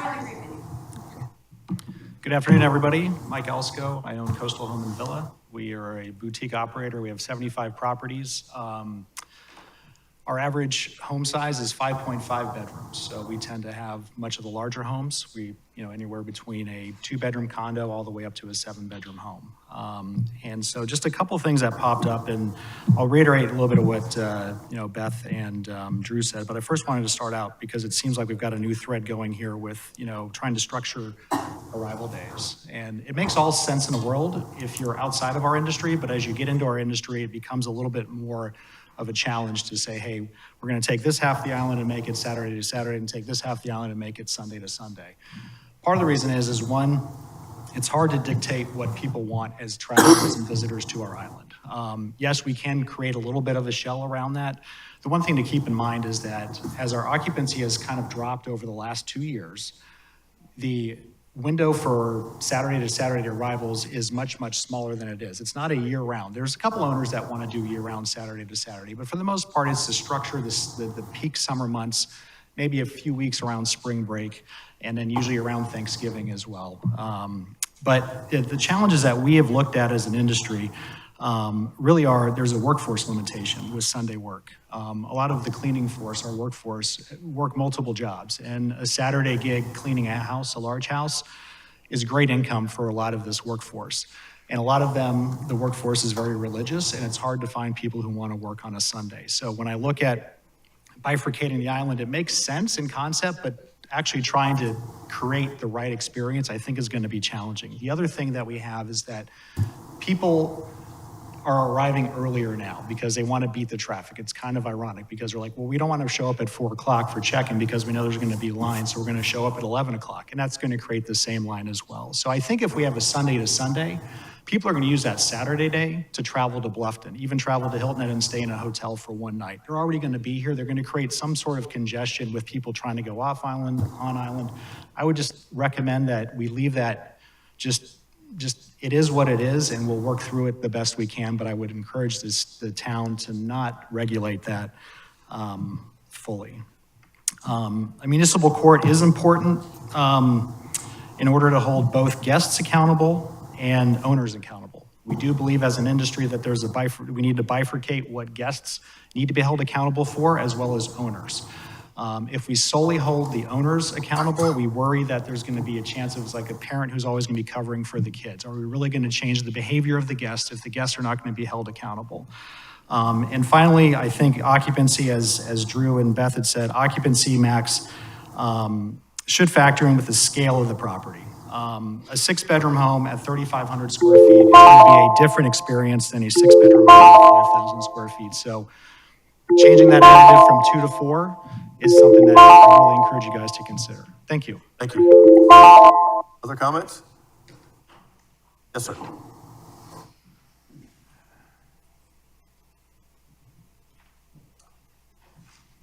Good afternoon, Michael Sackheim, Palmetto Dunes. Thank you for all the hard work. Just a couple of for enforcement of this, of these STR regulations. I think when a property owner gets a annual STR permit, they should also get a decal that they have to put on the front window of their house or their condo, so the neighbors see it. So it would say 2024 STR with the occupancy, maximum occupancy. And then the neighbors, if they're a full-time resident, will report any violation. So you wouldn't have to worry about how to know about it. The neighbors, you just have to count how many bicycles are in front of the condo, and you know how many people are there. The second thing is, I think the management companies have to be responsible for the fines. So if, you've got the guests, the owner, and the management company. If there's a fine, the management company has to be co-responsible, so you'll have a self-enforcing mechanism. They'll make sure to tell the owners no more than 10 occupants, or there's going to be a fine. Thank you. Thank you. Any other comments? Going once? Going twice? All right, back to us. So I think we've heard a lot of good information that's come around, and Sean, you've got some moving points from this today? He's saying, help me with the occupancy as we speak. We're both taking notes and trying to compare them quietly, so forgive us for sidebarring. Go ahead. So I have a couple of things. First of all, it seems, and there's some details behind this based on the conversation we had, but just from a high level, on the administrative fines and enforcement, it feels like we're on the right track. There's some additional things that we heard and learned that we need to incorporate into the actual language of the document. When it comes to parking, what we've heard is we want adequate parking.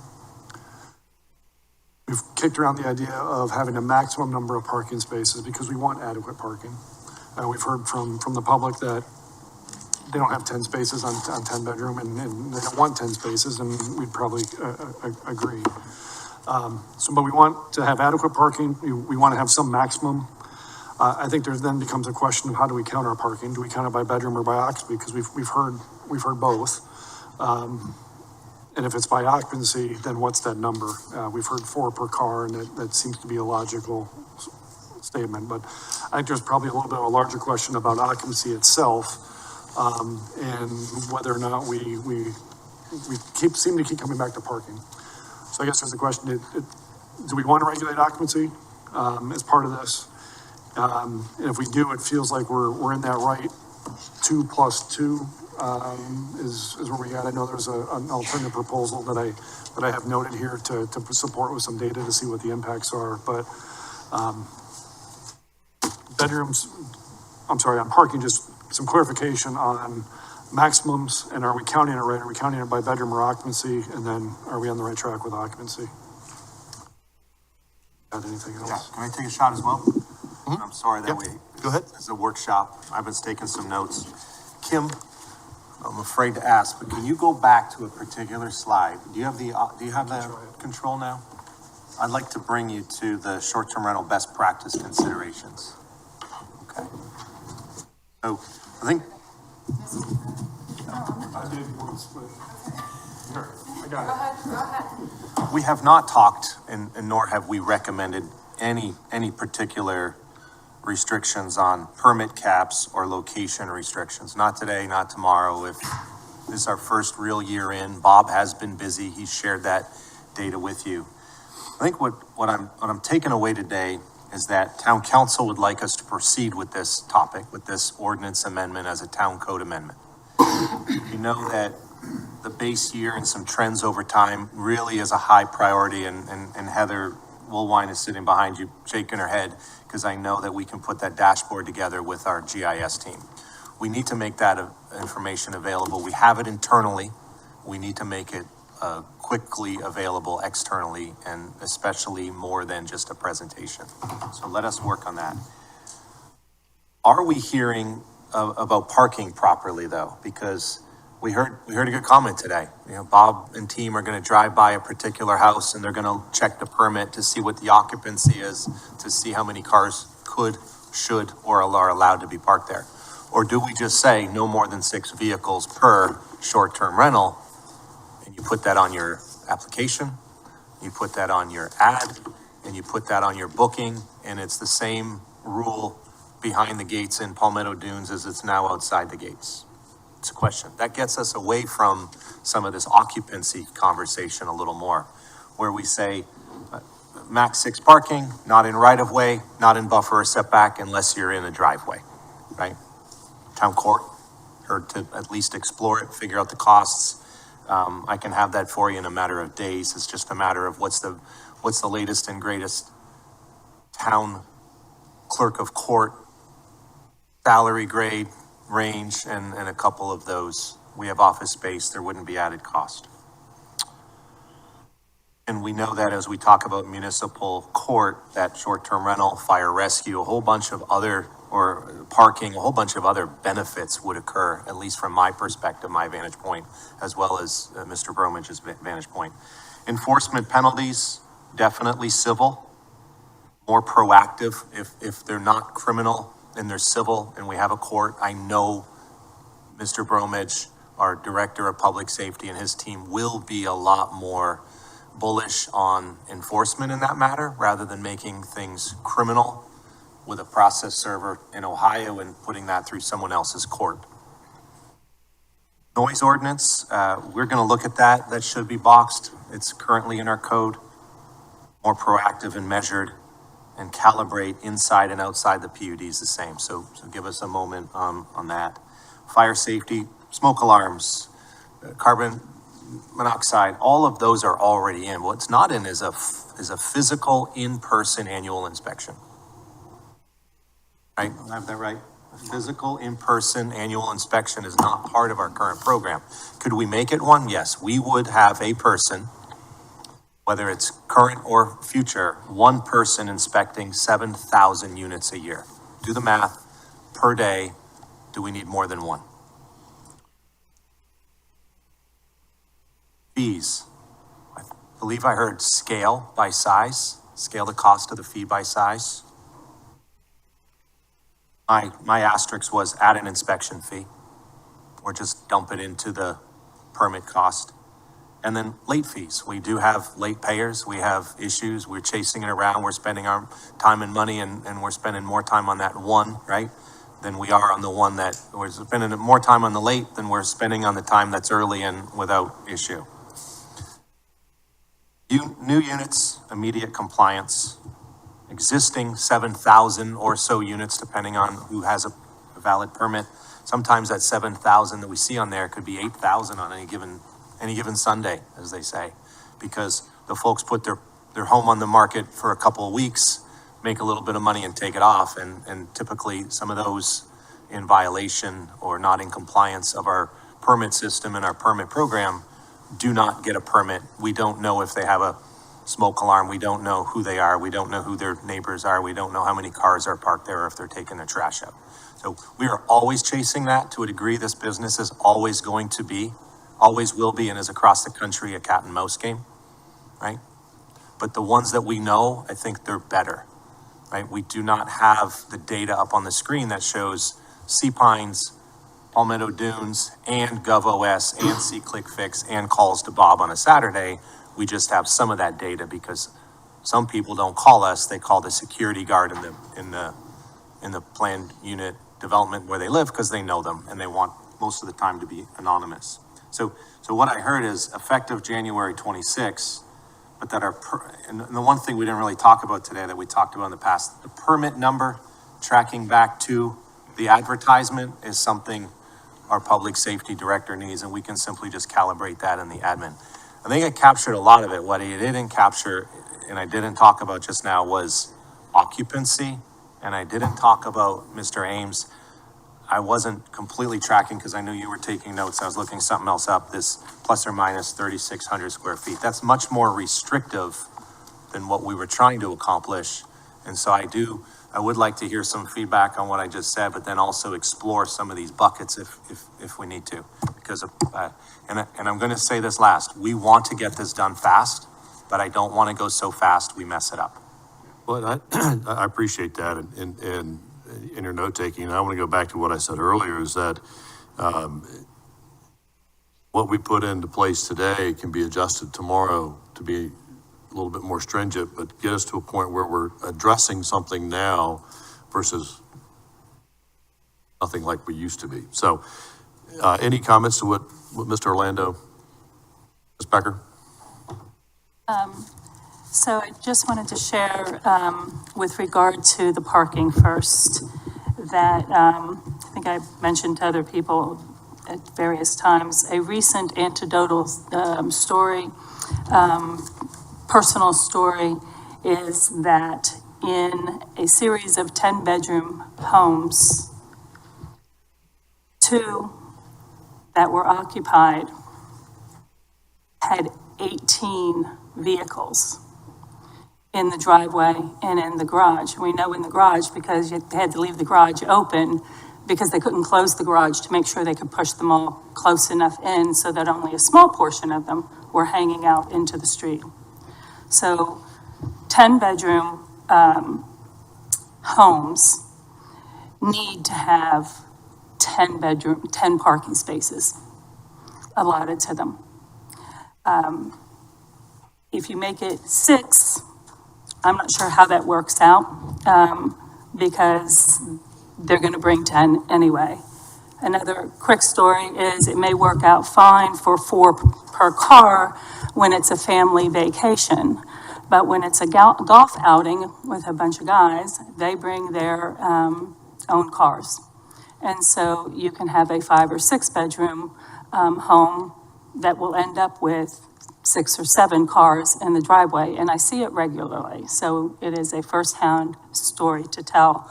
And I want us to remember that we're not solving a problem if we don't look at those issues that are real and happening today. And these larger homes are the ones that are being the biggest offenders that I see. I happen to live and represent an area of big home rentals. So there is all of that to speak to. The occupancy we've acknowledged is going to be hard to enforce. I think almost everyone agreed on that. So to tie parking to occupancy seems to be something that's just going to send us all into constant agita and conversation and conflict with everyone.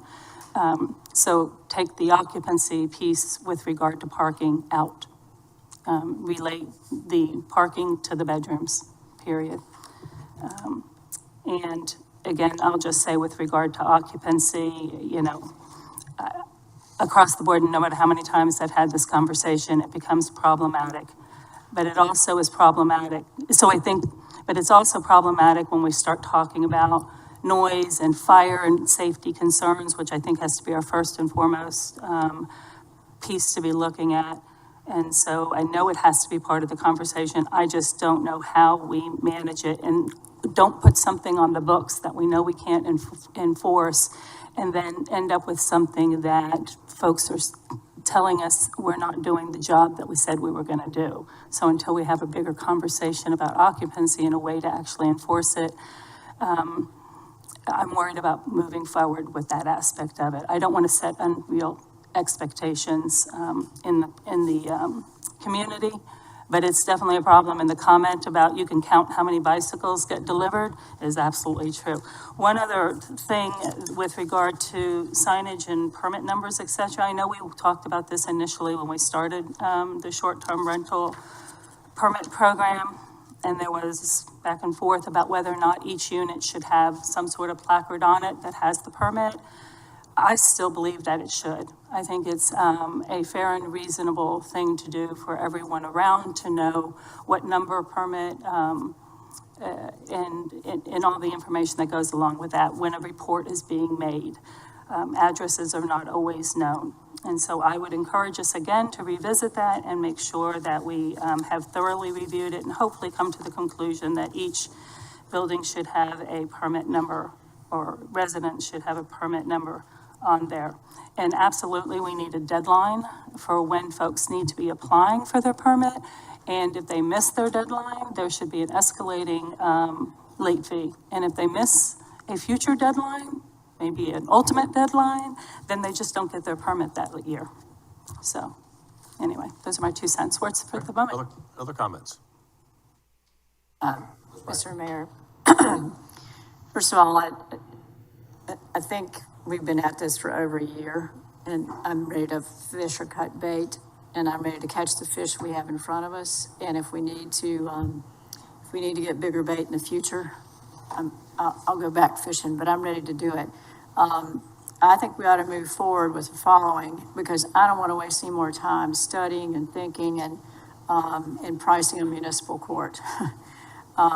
Here's what I would suggest that we do based on what I've heard. The municipal code track, not the LMO.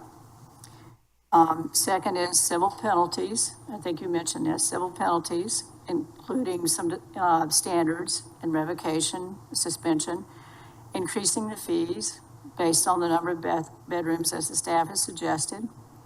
I'll live with the effective date, provided that new permits, it applies upon adoption, and that we move as fast as we can with regard to the local business needs, and also our staff software adjustments that we need to make.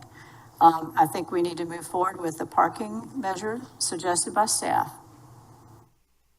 I think we have enough consensus here to do that, but I would like to include some sort of maximum, if it's 6 spaces, if that's the right maximum, but let staff come back to us in the draft ordinance, not in another workshop, not going back to a committee, and prohibition of parking in certain areas that we talked about. I think we need to go ahead with an occupancy measure, because that's also a problem. And I like the 2 per bedroom. I can live with +2, as the staff has suggested. And I think that takes care of the critical needs that we have right now, and that's how I would suggest we move forward, Mayor. Okay, thank you. Mr. Brown?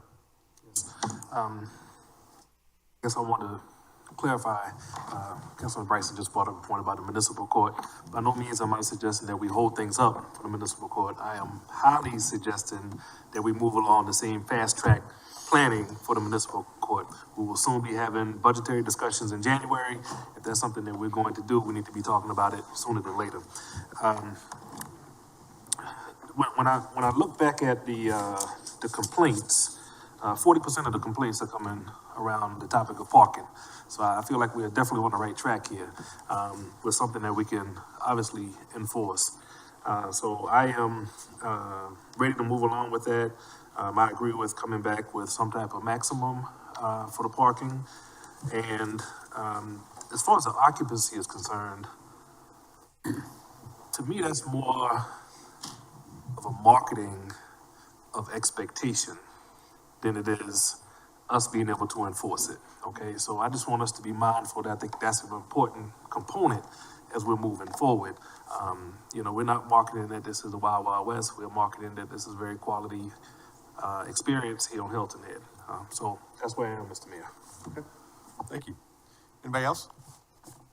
Crawford? Just want to second some of these thoughts. I would be very much in favor of staff coming back with an ordinance for us to deal with these matters, and we can continue the discussion in connection with that. Okay. I agree with Mr. Alfred on that. I think we all are in agreement on that. Okay. Awesome. Well, we've gotten this further along than expected, so that's awesome. Thank you all for your input as well. Next, let's move on to Northpoint.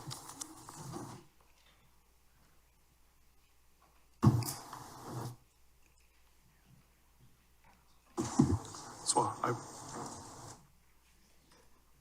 in theory, these lifts should get a little bit easier as we get deeper into the presentation. For a moment. Sorry. So next item is Northpoint Public-Private Partnership. So this one has a little bit different layout than the other 11 that are on our docket. And that's because it's a little bit different conversation, but it's a very important conversation about how we advance this important project forward. So if you recall, Town Council is very much involved and recently approved the development agreement on June 18th of this year. The development agreement that lays out the project scope for the Northpoint development. I won't go through all the details in the interest of time, but at the end of the day, we have about a little over 11-acre site that has entitlements for up to, or has development agreement entitlements for up to 170 units, as you see laid out here. And it is workforce, meaning that 60 to 150% of the area median income will be living in at least 50% of the households. As part of that, the town and our development partner, One Street Residential, have certain roles and responsibilities. And actually, I'll start at the bottom first. One Street's responsibilities really kick in once the zoning is established on the site, where they will handle design, permitting, the financing, leasing, construction, long-term management of the property. Along the way, though, we have some responsibilities that we've committed to as a town, from long-term support, the ground lease, using some of our ARPA funds to help get the project off the ground and help make it affordable. But what we want to talk about here this afternoon is the zoning entitlements for this project. And so what we're going to do is lay out a couple of different options, actually 3 different options for what that zoning entitlement can be. Currently, the site is zoned PR, which is identified by green, and it's in here in that red dashed outline. It's surrounded by residential zoning RM4, also has some, is it RM8? I believe it's RM8 off to nearby, and then light commercial, which is also nearby. Just off to the west here is, this is Stony. This is Stony zoning, which this property is just outside of the Stony historic neighborhood. So as a staff, we've gone through and looked at the development parameters that have been agreed to and tried to line that up with the different zoning options that are available in the LMO. The first 2 are related to the waterfront mixed-use district. The waterfront mixed-use district allows a whole host of uses for potential developments and potential zoning that is located on waterfront, as the name would imply. And this does have frontage on Jarvis Creek. The proposed development that Northpoint has put forward and that we've identified in the development agreement conforms with all of the requirements from a use, from a density, from a setback height, intensity, meaning impervious coverage that's set out in the WMU. So one option, and we'll talk about the different options and what they mean as far as from a zoning compatibility standpoint as we get into this. One option is to zone it WMU and allow the development agreement, which puts additional restrictions. It's an agreement between the town and the developer to hold back some of those things that the WMU would otherwise allow, which is some commercial uses, 75 feet instead of 45 feet, which is what this development is approved at. To help use that to really kind of pull back some of those allowances that the WMU grants. The other option is the WMU district with a planned development overlay, a PD2 overlay. So we talk a lot about PD1 and our larger developments like Sea Pines, Palmetto Union Shipyard. Those are PD1s. We do have a smaller planned development overlay for smaller projects such as this, and there's a number of them around the island, whereby we could, in addition to the development agreement restrictions that are in place, we could also use the PD2 to basically take those same restrictions and put them in place through zoning. So really a belt and suspenders approach to some of those concerns that might exist with using a waterfront mixed use. Now, one of the concerns with the WMU is when you look around the vicinity is, are we arbitrarily applying a zoning district to this property that wouldn't otherwise be allowed on the adjacent properties? And while, yes, as I said before, this property does have frontage on Jarvis Creek, which runs up through this light green area, There are similar, it's actually covered by the text here, but this area right here, this is a similar type property off of the Squire, just past the Squire Pope Causeway that has WMU on it. There is some concern as we reviewed this with the town attorney about whether or not this is an appropriate zoning. One, because it's not, there's no other zoning like it around it. And some of the parameters within the WMU itself, when you look at the intent section. Because again, looking at this map, you see across the other WMUs that are up on Skull Creek, those have full docks, they have marinas, they have other things. This development will not have that. So on its face, there are some issues with the WMU that gives pause to the town attorney, and as a result, gives pause to us. The third option, though, is looking at our existing RM zoning districts, our residential districts. In this case, we do have an RM12 zoning district available to us. There is RM12, or I'm sorry, there are RM zonings next to this property. The issue in applying this, well, let me back up. So we check off some of those boxes about arbitrarily applying a residential zoning to this property because it's surrounded. So we check that box, and this is an appropriate zoning district to place on the property.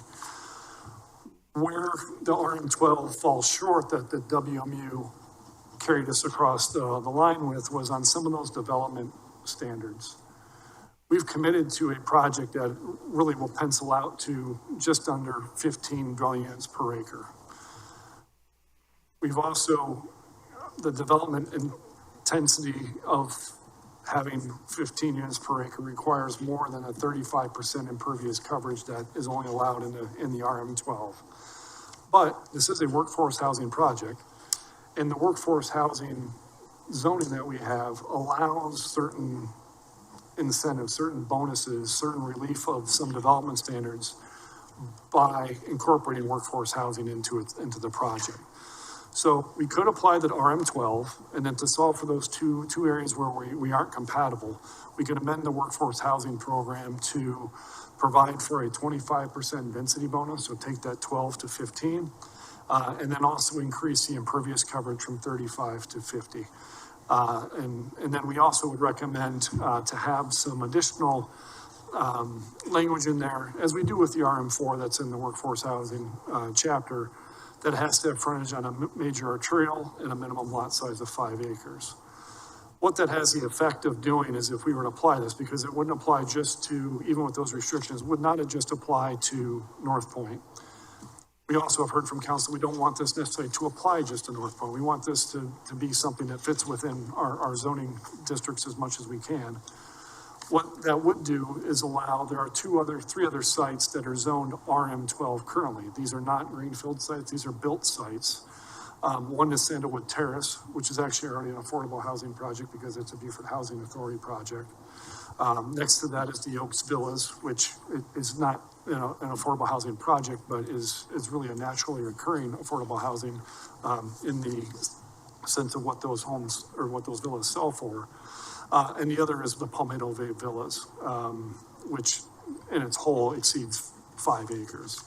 So our recommendation would be to zone this property RM12 and then to also amend our workforce housing chapter to allow those two exceptions to the RM12, consistent with what we've done with RM4 and other districts in the workforce housing chapter. And I think that's the last slide. That is the last slide. So we're looking for council's direction on this. We believe that's our recommendation. We believe that's the appropriate way to go after some additional consideration with amongst staff and with our town attorney. Okay. So we'll go to council comment. I'll start. I would follow staff recommendations.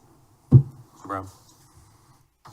Yeah, obviously, we've been working very hard at this and getting to a point where we need to make a decision so we can continue the momentum that we've gained here.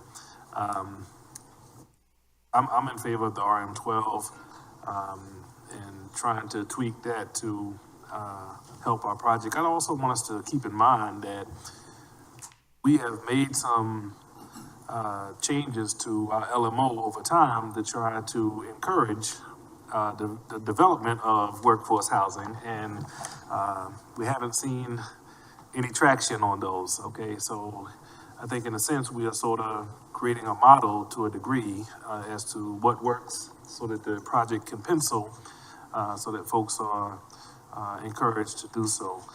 The only piece that I'm sort of challenging us a bit on this is the impervious cover increase. Is there a way to sort of mitigate that with some pervious opportunity is where my head is going, at this point. So those are my comments. I support. Mayor, members of council, as we look at the concept plan that's in place, actually their impervious coverage is going to exceed even 50%. So they will be using pervious coverage to get down to the 50% threshold. Unfortunately, what happens is we're in a 45-foot height district. We're trying to keep the vertical scale low, and by doing that, we spread out more on the site. And so these are kind of the tugs and pulls that we have on development like this. Ms. Bryson. I agree with the staff's recommendation. I did have some issues with the WMU consideration, so I appreciate this. And looking at the areas that are zoned RM12, they're along major corridors, which is where we need to provide workforce housing to be compatible with perhaps the kind of transportation we might be looking towards in the future. And near commercial, at least Sandalwood Terrace and Oaks Villas are close to commercial hubs, if you will, which is where workforce sometimes would be. So I think those areas are good. The Palmetto Bay Villas, maybe not as much, but I think you just mentioned, I wrote down a note, it's 5 acres. So, and I guess it's existing. So unless there's a tear down, then probably wouldn't be subject to this kind of density increase. And I like it because it's closer to, what is existing. And I like adding possibilities of workforce housing in other zoning districts. I agree with Mr. Brown about the concern about increasing impervious area, and maybe take another look at that and see if we have to increase it, because it might apply to other projects and we don't want to encourage impervious cover increases. So, thank you. James. Thank you, Mayor. I'm in agreement. We move forward for 3 reasons. One, I suspect that the district plans will suggest that these areas make eminent sense for the higher density with workforce housing. Secondly, I'm going to encourage workforce housing in areas that are concentrated, so I think that makes sense. And 3, I think the Northpoint site developed as proposed is a win for the community, so I support moving forward. Thank you. Thank you. Mr. Alfred. I concur with staff recommendations on the RM12 approach. Becker. Okay, well, a couple of things. First, when we increase density and there's such large support for that, it always seems to me it's based on when government's getting involved. We've seen other instances where workforce housing options were brought to us, and the idea that someone would increase density to accommodate workforce housing without government involvement has been, or those supporting it, crucified. And so I just want to point out the hypocrisy of that. Government involvement is not the way that I'd like to go on anything. I don't think the government needs to be involved. I think we need to make take advantage of other opportunities. So that's a clear statement that I want everyone to understand, that increasing density sometimes is necessary to be able to accomplish what is essentially the same goal. But when it's only appreciated when government is involved, you lose me. Having already heard 4 votes along the way here, I do want to point out or ask a question.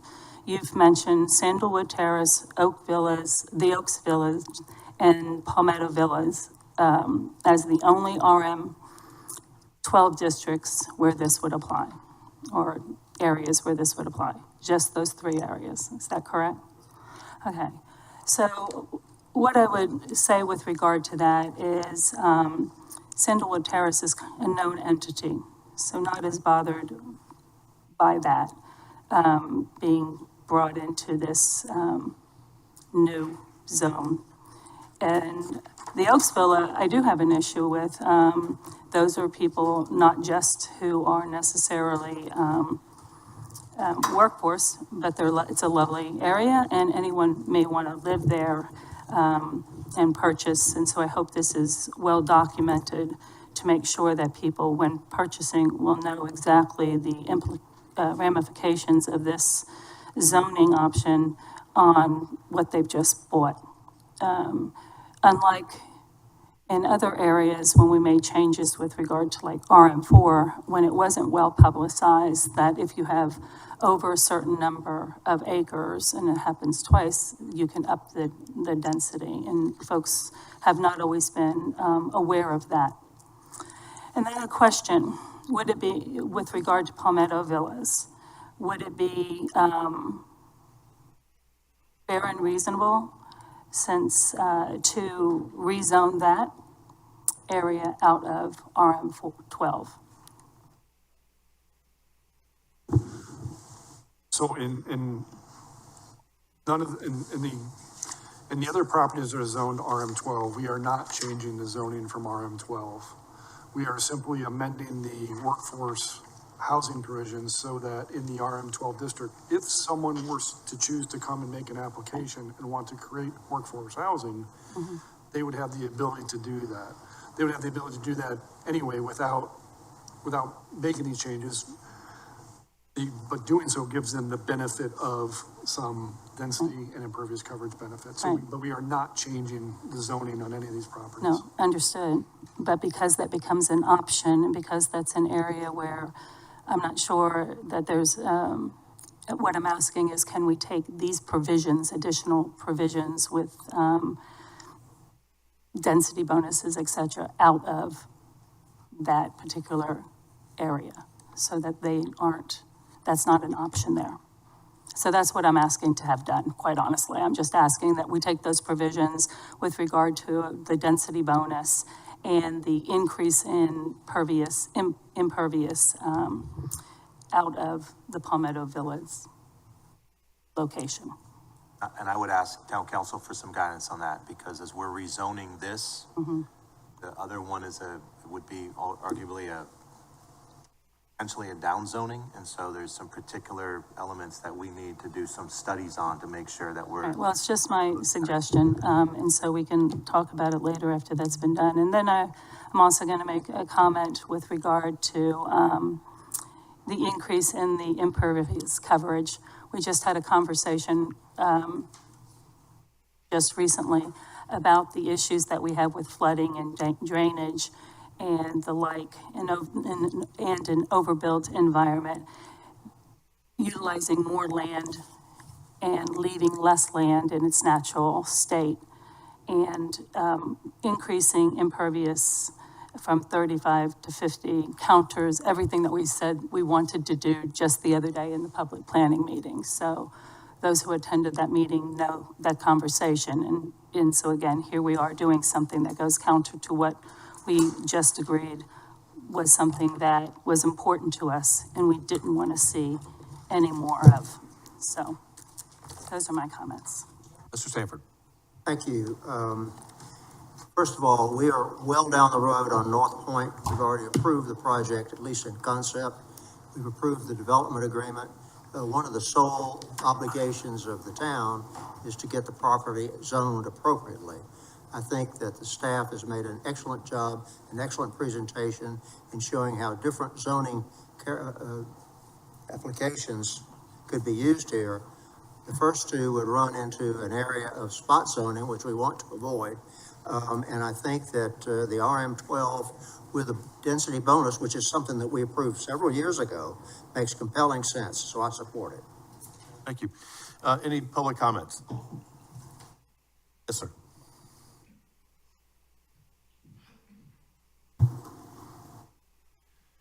Good afternoon. I'm Cliff McMacken with Sea Pines Resort. And as many know, our parent company, Riverstone Properties, developed Palmetto Village Phase 1. It's a 6-acre parcel. We've developed an acre or so of it already with the 16 units, and we developed that at 12 units per acre. And while I can tell you we're still extremely proud of what we've done there, we do get a tremendous amount of questions and concerns from our parent company to move forward with future phasing, just due to the economics of developing at 12 units per acre. Would just ask you to consider to continue to reevaluate that as a part of this opportunity for our island. So, thank you. Thank you. Yes, ma'am.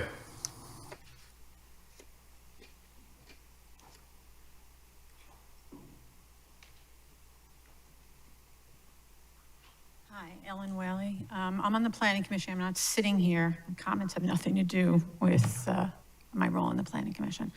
But I wanted to address resiliency. And if you could go back to the Northpoint slide where you can see Jarvis Creek Park across the street. We can't move the. Okay, well, you all know the area well enough. When I walk around the Northpoint site, I'm not questioning why you chose that. I'm questioning how you develop it. That post office floods regularly.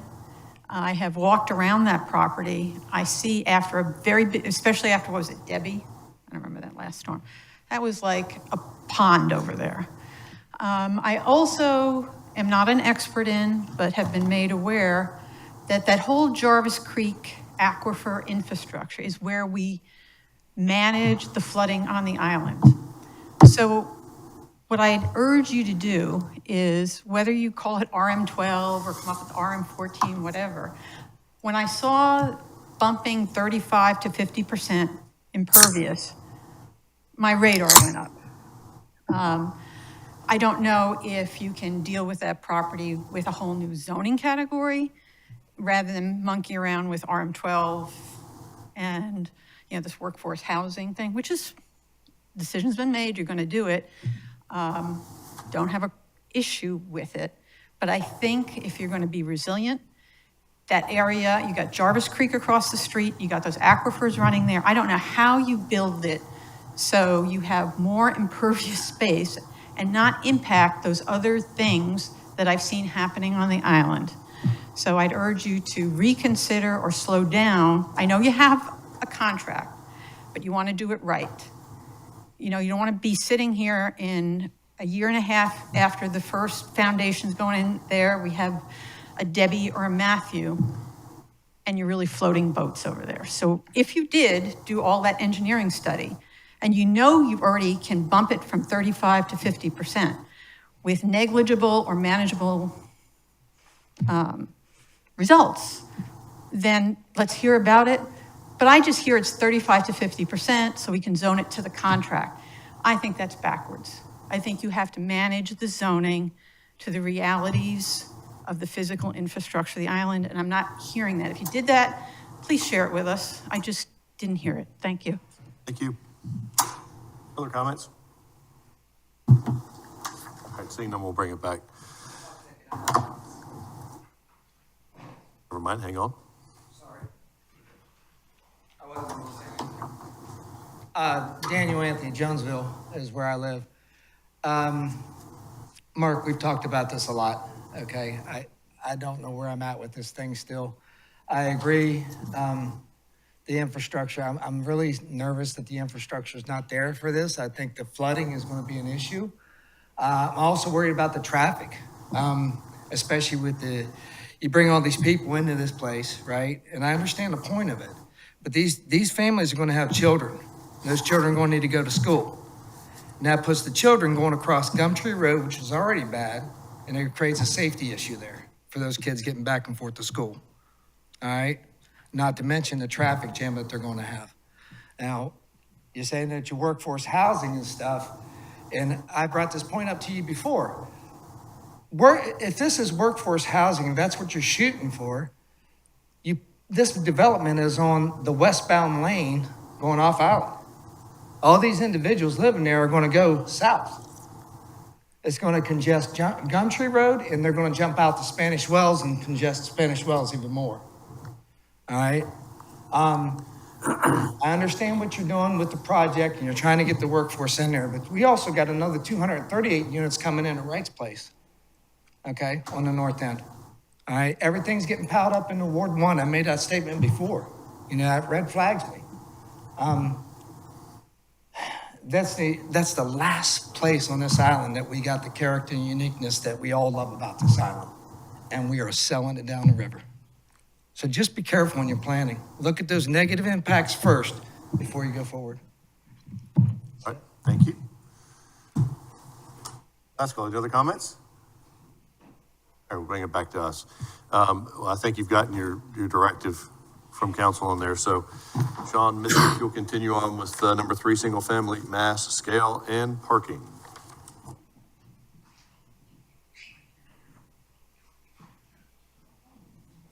So single family mass scale and parking, we have, sorry, my mic, sorry. We have been discussing single family mass scale and parking with the Public Planning Committee and Council for some time. We have heard many things about this particular topic, that it's typically an issue both for parking and the mass and scale when the single family home is built and rented as a short-term rental, that new builds are out of scale with the surrounding communities, and that small lots are being approved in major subdivisions for large or out-of-scale homes.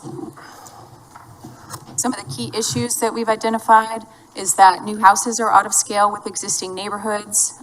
There's high demand for short-term rentals. There's high lot coverage, limited parking, and increasing stormwater runoff. There are projections in the setbacks, and our building height calculation starts from, in a lot of cases, 0 is not at grade, where you start measuring from.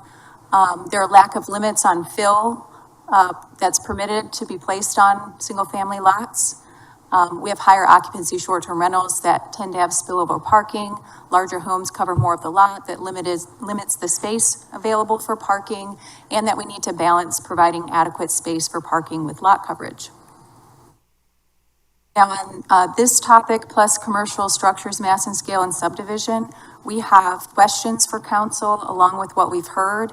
Based on those questions, there could be priority amendment recommendations that are made, or there are discussions on should they be advanced for the full code amendment.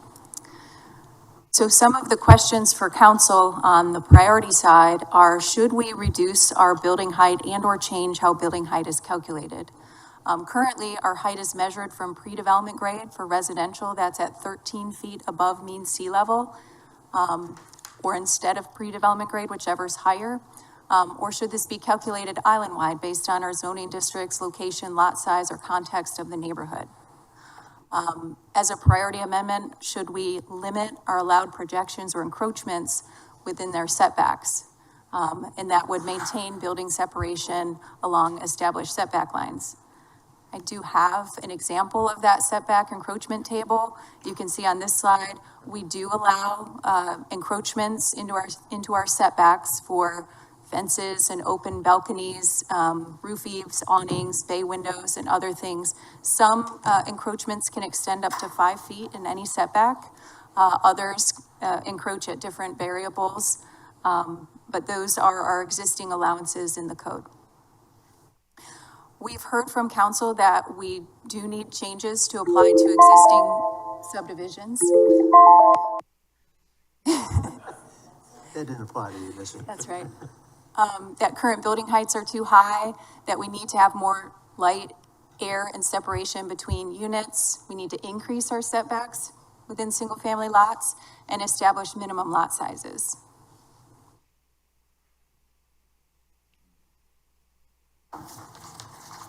As far as single-family mass and scale, we have done an evaluation of mass and scale controls island-wide. We did an evaluation of floor area ratio, as you're aware, and determined after that analysis that a one-size-fits-all floor area ratio calibration is maybe not correct for all of our islands, for all our island neighborhoods. And for the full code amendment recommendation, we're looking at creating an analysis of existing building and lot sizes to right-size that approach in different areas, whether that be zoning districts or context areas within the code. So that's what we're recommending for the full update, and then to go back to those questions for council based on, what could we calibrate for the priority set is what's queued up on slide 33. Okay, so we'll open up discussion. Ms. Becker, I'll start with you.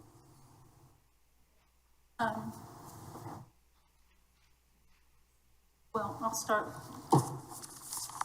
with looking for the 33, but in any case, setbacks. In many areas, there is only a 5-foot setback from the building envelope to the property line. And so if we continue to allow anything within that setback, it is very likely, and has actually happened numerous times, that there is no separation between the homes. A deck can go fully 5 feet in on the one side of the property line, and the other property owner on the other side can also go 5 foot in with a deck or something else, a staircase, etc. And so there's no separation whatsoever, which is 100% inconsistent with what the LMO also contains and needs to be abided by, which is the purpose and intent of each one of these issues that come along. And if we don't look at purpose and intent first, then we fail moving forward. And as long as we have anything being developed within the setback of the a home, then the property will never fit the purpose and intent. In terms of calculating height, I think probably the pre-development grade is the best place to go.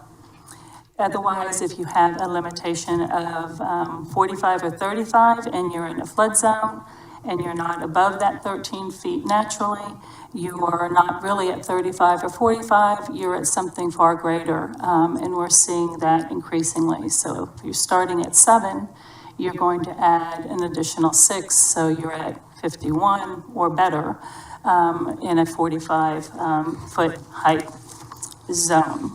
So that should be considered from moving forward to judge height based on the pre-development grade. In addition to the fill, which was mentioned, there's another consideration, which is the foundation height. And as the foundation height increases on a property, the issue of flooding becomes greater. You will see if you go around and look at new construction that often these smart vents, and I have pictures here of ones that I've seen, that are fully 16, 18 inches above the ground level, which means when you come in to do a final grade, smart vents must be no greater than a foot above the final grade. So you have to fill in. And then if the adjacent property isn't at that same height, you are developing a runoff into adjacent property and causing flooding issues that I'm sure are not part of the purpose and intent or anyone's expectation to have a new home being built near or around them, creating additional flooding concerns. So those are the thoughts with regard to that, and those two issues should be moved up to the priority list of things that need to be done immediately, so we can move forward on that. And there I have a whole host of others but I didn't hear you talking about them. The mass and scale of the homes with regard to the FAR in our neighborhoods is clearly out of character of the neighborhoods. Most recently, you see it as these short-term rentals we were talking about are being developed. And while there's no way, as Glenn pointed out, to judge a short-term rental as it's being applied for as a new build, if we don't hold these standards tight on the new build permit, then we're going to be in a problem moving forward as we are now with short-term rentals being inadequate to meet the standards that we're setting. So this is the place where we can provide some normalcy back to our neighborhoods and to provide adequate parking in our neighborhoods. And if it's not a FAR, which, you know, while it may have not been an appropriate for all neighborhoods across the island, it would have been a good starting point to at least given us some relief back in, I think, was it March or whenever it was that we had that first vote and it was dropped. So if we're looking at now, one of the things we should do if we're not going to discuss FAR is we should really be concentrating on that pervious-impervious relationship again. And that should be a priority as well. These things are happening every day. The permits are coming in and these homes are being built, creating flooding issues, parking issues, height issues, and the purpose intent of the LMO, which was approved long ago, has not been being fulfilled. And so those are my comments with regard to these right now. Mr. Alfred. In terms of priority amendments, my primary concern is going to be setbacks. I'm familiar with some lots and housing situations in Sea Pines where the side yard setback is relatively small to begin with. There have been a fair number of decks and porches put on the back of the house. You might as well be celebrating with your neighbors when they're so close, particularly if the neighbors are generous with their refreshments. So there really isn't much room left in the setback. The only thing you can get through are a bunch of armadillos, which have been in that area. So I think that is a priority for me. I agree with what we've heard from council columns, that we should do all of those things in there as a priority. I'm not sure you can do minimum lot sizes as a priority, but I think the others I would hope would be in that area. There's a lot of confusion that has resulted from changing the maximum height limitation as a result of the flooding situation, the 13 feet above mean sea high level. It has resulted in buildings that are substantially taller than the next ones. That's caused a lot of concern, which I think indicates there is resident concern about building heights. I'm not sure exactly how you address that one, but it does express concern about building heights. Mr. Ames. Thank you, Mayor. With regards to building height, I think that's fairly complicated. I don't have an answer to that.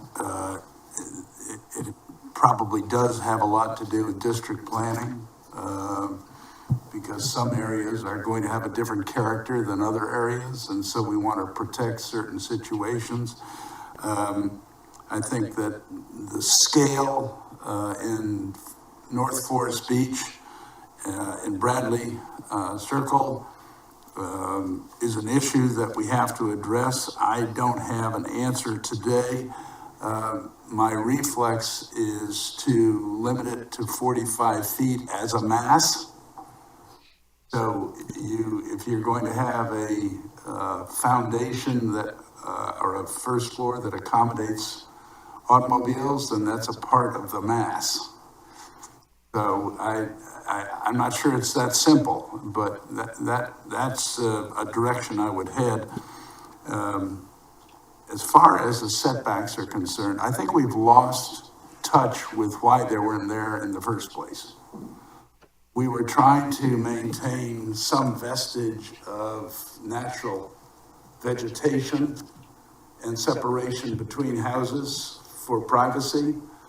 And that's no longer a priority for a lot of the developers, regional developers primarily, who have come to the island and said, we want to do it the way we did it in Columbia, South Carolina, not the way you guys used to do it on Hilton Head. So I think really the town needs to take a stand there. What are we trying to protect? What do we represent to the broader world? And so I think that is an important LMO amendment that to me seems more important for our community identity and something we should attack, but we've been involved in this conversation over a number of years in other circumstances. I know that there's pushback on how you develop that. I think that's a very important community debate that we need to settle. As far as the height is concerned, I think that's too complicated to say today how we're going to solve it. In other words, for us to make it an LMO amendment is going to take a lot of your time to get there. It's my fear. So I think that comes out of the district plan. Bryson. Thank you, Mayor. First of all, thanks for the analysis so far. And a question for you about the height. I'm looking at page 33, the questions for town council. One seems to have two subparts. So the first one about how height is calculated, currently measured from pre-development grade or 13 feet above mean sea level, and said whichever is higher. What's the most restrictive way to measure height? Is it pre-grade, pre-development grade? Development grade. Okay, that's what I'd go with. I would do that right now. And so I would not, so the second question of one, island-wide or baseline zoning district, I'd do it island-wide. And I would do it right now. And then number two, priority amendment limit projections into setbacks. I looked at your chart and it reminds me of the question that came up about staff waivers versus variances. And we did away with a bunch of waivers. This looks like a bunch of waivers to me. And I'm looking at the list and I see second entry, open balconies, fire escapes, or exterior stairways, which really extends the building into the setback area. I don't know why we allow that. And then I look at uncovered porches, stoops, decks, patios, or terraces. I don't know why we allow that, especially in a 5-foot setback. There are two ways to address it. I say yes, get rid of these encroachments. And then the two questions then are, do we get rid of the whole encroachment allowable table? That's the easiest thing to do. And then as we do the full LMO rewrite, if we see that there are some areas where we think we ought to add some allowable encroachments, I don't know what it might be. It might be, I've got to put a gutter system to protect storm drainage. There may be some legitimate reasons for this, but, you know, I like architectural design, but I don't think we ought to have it encroach into setbacks, especially when they're so narrow. So either get rid of the whole thing, like we got rid of waivers, or pick and choose. I think picking and choosing is going to be harder. I'd get rid of them all and add back if we need it later. That's what I would do.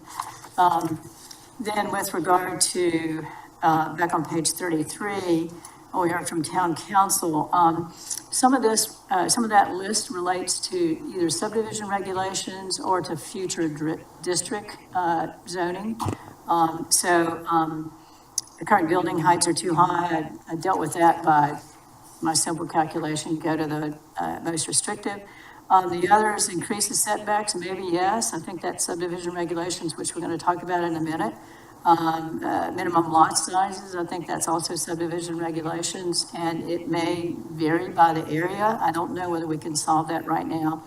The building heights, the only other thing I'd say is that I heard Mr. Ames say something about 45 feet, but also vary based upon the area that's located. So you may need to be context sensitive. So I think the future LMO rewrite will deal with that based on the districts and the context. Then page 35, full LMO update recommendation, mass and scale. I agree with that. Whether FAR or not is an effective one. I think we do need to look at our current FAR allowances, if you will, because of one particular house, they call it the Blue House, over in the Shell Midden area, that with the exceptions, is too big. So we need to look at FAR on a area by area basis and not island wide. So we continue to need to look at something about the mass and scale of homes in certain areas. And if FAR is the right formula, yes, but I don't know whether that's the best formula right now. Comprehensive analysis of existing building and lot size is the right size approach. I think you started to do that, and so I would say yes to continuing to do that. And if I missed any of your questions, let me know. Thank you, Mayor. Yeah, I think there's an alternative to getting rid of the entire list, and that would be to look at the possibility that you increase the setbacks. I do understand that in architecture, the flexibility to articulate the side of a building or deal with it can produce a better product. So I think you'd have to look at both possibilities. All right, Mr. Brown.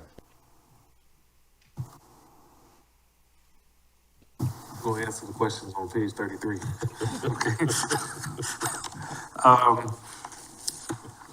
As far as the height is concerned, I guess the last question is, should this be island-wide, or should we use the district planning to sort of drive us? I think with the complexity of the flood regulations makes it very difficult to try to apply it island-wide. That's just me not being an engineer, just my first glance at it. So I think there may need to be some customization to that. Now, with that being said, I do feel as if overall reduction in height is important for our community, okay?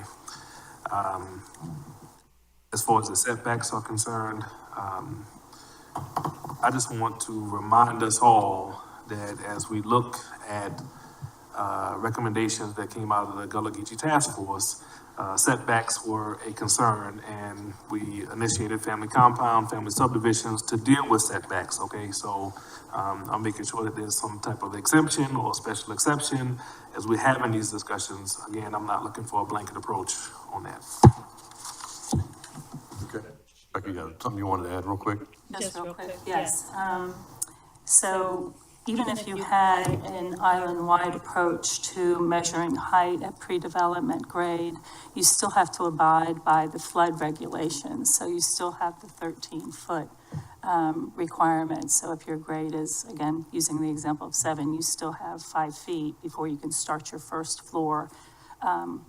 So you still have the security and the safety of knowing that if there were a major flood, you have adequate room for those waters to pass by.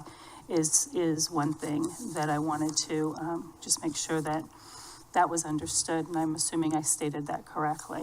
But in addition, the waivers we got rid of for good reason, and so without going through my own version of saying the same thing, I concur with Councilwoman Bryson that the waivers ought to be removed, and that any exceptions within that table should also be removed from the LMO. We've seen way too many examples where waivers and exceptions get overused to make projects inconsistent with the desires of a neighborhood. So I will, in this case, say what Patsy said. Thank you.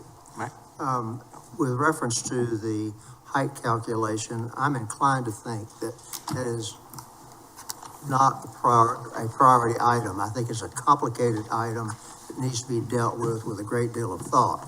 That being said, it seems to me that what would be reasonable would be that the height would be calculated based upon the height above the pre-development grade, or 13 feet, whichever is higher.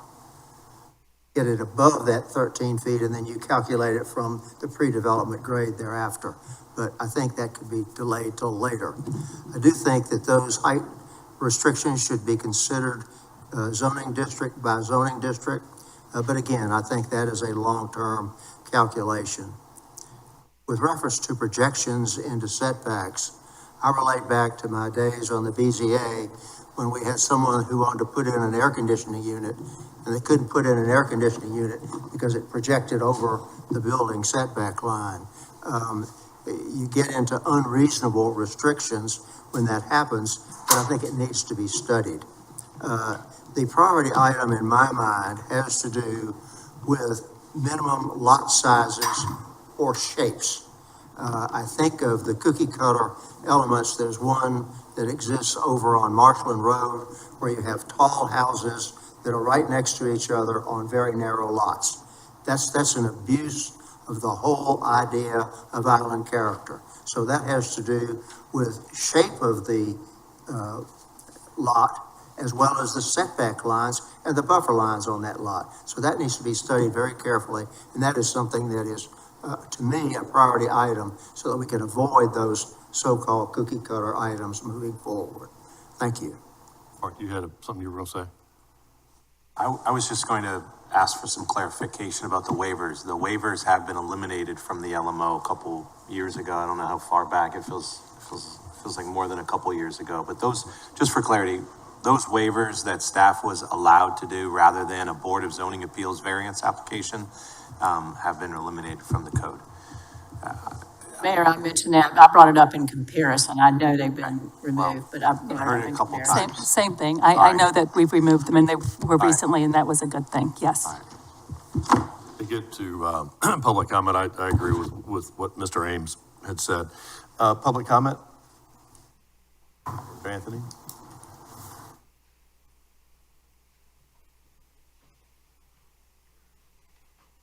Just a quick question. When is the sliding scale coming out? Or is it ever? Sliding scale. Mm-hmm. Are you referring to RM4 and the density? Yes, I am. So that'll be a consideration as part of the full rewrite of the LMO. That'll be something that's studied then. Frank?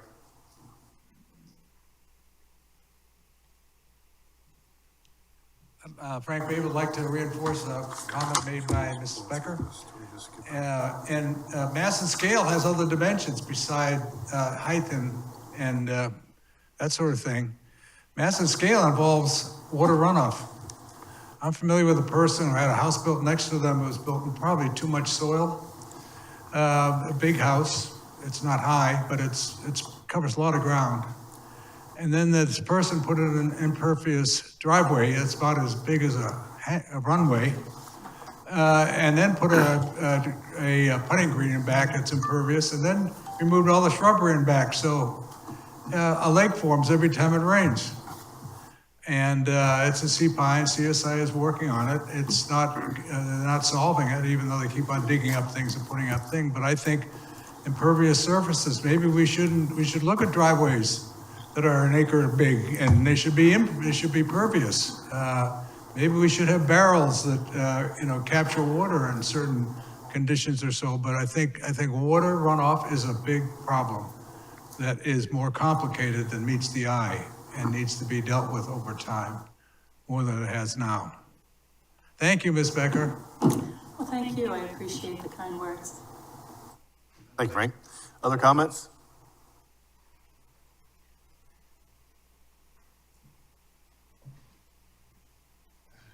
Good afternoon, Taiwan Scott. Just wanted to thank Mr. Brown for bringing up all the efforts from the Gullah Geechee Task Force. And as we're moving forward in those recommendations, just to make sure that continues to come up, we put a lot of effort into that. Again, we appreciate that continuing to be on the forefront. Thank you.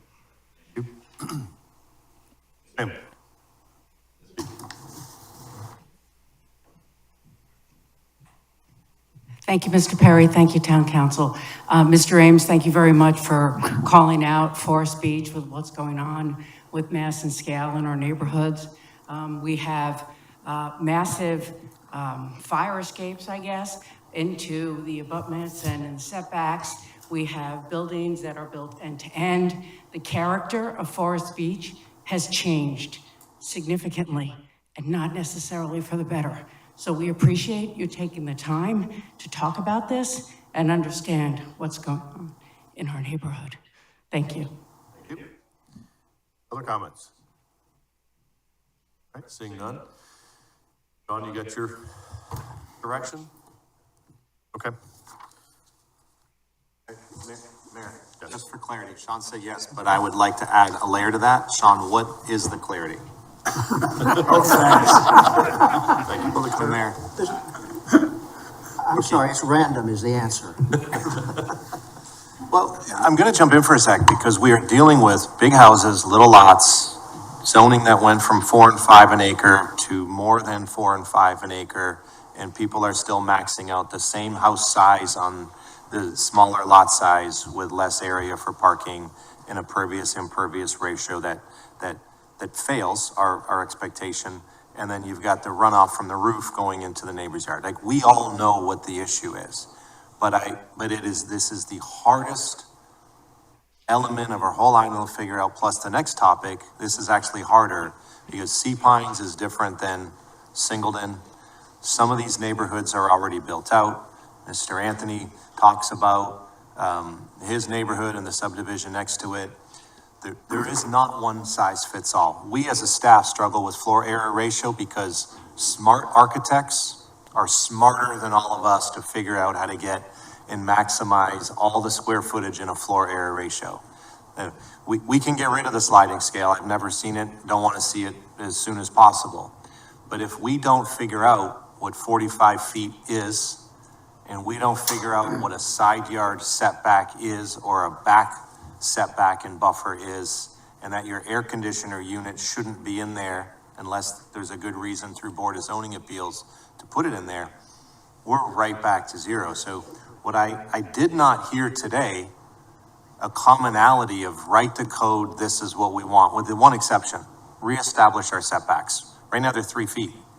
We can make them 5 feet, but when we subdivided 5 units an acre to 8 units per acre in Forest Beach, 3 feet matters because now you're gonna have a 20-foot shotgun style home. That's 3 stories and 10 bedrooms for short-term rentals. Like, we have an issue in a design aesthetic and a design standard that is not the same across our island. And I'm just being frank about this. What we're concerned with is overreacting, knowing the problem is there, and causing an issue with a beautiful home in Sea Pines. Right. So I ask for some clarity because there's different shoe sizes here. I agree with that, and I personally, I need to see options. I need to see, the research done and some things put out there to say, okay, how does this affect X, Y, or Z? I think we're all concerned about character, and the vegetation that surrounds these homes. I mean, I think that's what has been lost over the years. But how we get there, how we get to a solution, I don't know. So if I can, just because it has been something that we've been talking about for as long as I've been on council. And we've talked about FAR, we've talked about impervious, pervious, and then recently conversations about lot coverage. And maybe lot coverage gets to the protection of the bigger lots, and also solve some of the problem with regard to flooding, because we all know that if you put a driveway in, even if you put the fill in between, that turns to concrete over time, and so it becomes an impervious surface. We and David Ames, Councilman Ames and I worked on this a number of years ago. We removed HVACs from the setback when we went over. That was something that we came in and we worked on, and we got removed from the LMO, the allowance of HVACs being in setbacks. So some of this work by bits and pieces we've been doing over time. But Mark, what you said about lots that get subdivided, if you were to look at the old original subdivisions of many of these neighborhoods, and then you go to look at them now, you're going to find that what was a reasonable sized lot has been split in half or thirds, and to make greater, if you have a 40-foot now where it used to be 80 feet, you can't have more than 5-foot setbacks, or we're going to create all of these shotgun houses like you're talking about. And one of the things that we don't do is we don't set standards for developments. So when permits come in, for instance, there's a neighborhood where there's 2 exact homes being built side by side, and then 3 additional exact homes being built side by side in a neighborhood. That doesn't go to the purpose intent of the LMO. So we're not creating anything. Also in our LMO, when we were talking about pervious and impervious, on a single family lot, there is no relationship at all currently. you can literally build on the entire building envelope, and until we remove all of those exceptions and the setbacks, the entire building envelope and then some. So essentially the entire lot that sits in front of you. So there are a lot of nuances, but it's not such heavy lifting that it can't be done. I think we've made progress, and I think good solutions have been suggested to us, and we ought to take a moment and understand that what we're trying to create and how to do better than the development that Councilman Stanford was referring to, which is a disgrace, period, anywhere, but especially here on Hilton Head. So I'm hoping that we can come to some agreement and get this done, because as I said before, every day more permits come in, and more of those things that we all sit around, and at least for the last 6 years that I've been a party to actually being at this table, have been trying to find solutions to. It's time to make the solutions and create the developments we want to see take place, and no more delays. May I ask Missy then, because I see you're taking notes and looking at her list of items of what we believe we're going to move forward, where there's some consensus on to amend as part of a future land management ordinance amendment. So as far as the initial 2 questions that were related to the priority amendments, I had a little bit of mixed feedback. So I just wanted to understand if there was agreement to move forward with how we measure building height now, or thread that into district planning, and as a result, it would be in the full code amendment. And then I did hear that these building heights should be applied island-wide, and I understood that that sounded like there were some agreement there? I strongly disagree with that, because if you look at the Marshland Road project, that building height is on a small lot and creates an absolutely different impression than a single-family house at the same height, but with a house 100 feet away or 50 feet away or whatever. So I do not think that building height is island-wide. I think it has a lot to do with district planning and the character of neighborhoods. Yeah, I'm going to try to figure out if I can figure out a compromise here. As I understand it, the current height is measured from pre-development or 13 feet above mean sea level, whichever is higher. So what if that's changed to whichever is more restrictive? Just for now. And then we'll go by whichever is more restrictive with regard to the height, and set aside for district planning the consideration of what the height should be within that area. Is that an acceptable compromise? I'm asking my colleagues. I have to jump in again. Every dimension of a lot and the house that goes on it relates to the one next door to it. So we can establish the height that we feel comfortable with, but under certain circumstances, that's going to be very objectionable unless we have the setbacks in the subdivision apply in a way that we like the island character. So I don't think we have an answer today, but I think you hear a priority to solve the problem. The question is, can we solve the problem in advance of understanding the district plans, which are dealing with the character of 8 different districts on the island? Thank you. What we've been asked to do is to decide what should be done now and what should be done as part of an in-depth LMO analysis. I don't think we have an answer on height restriction, so to me, that puts it in future considerations.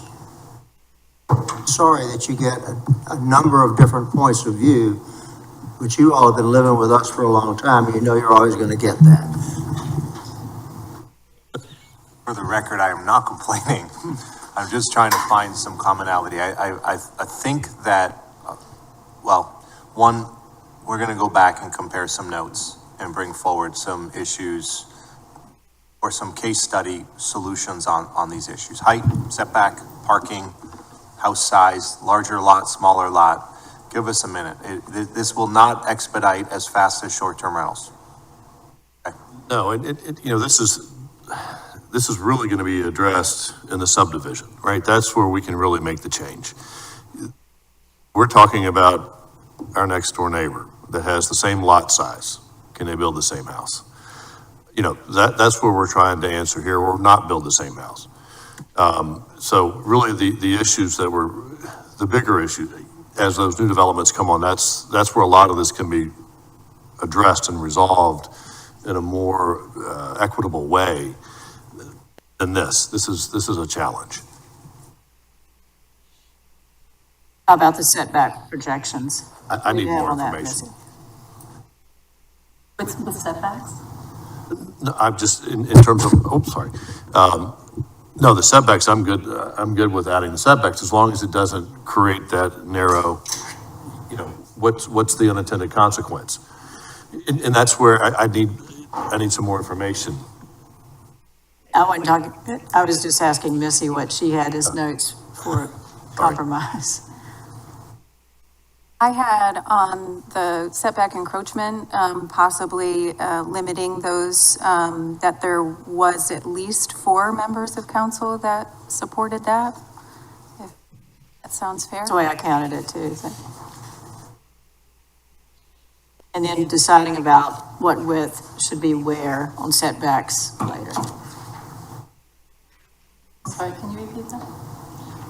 Yeah, so remove all those projections right now, and then decide what's appropriate setback within that zoning district in the future, because we can't address that right this moment.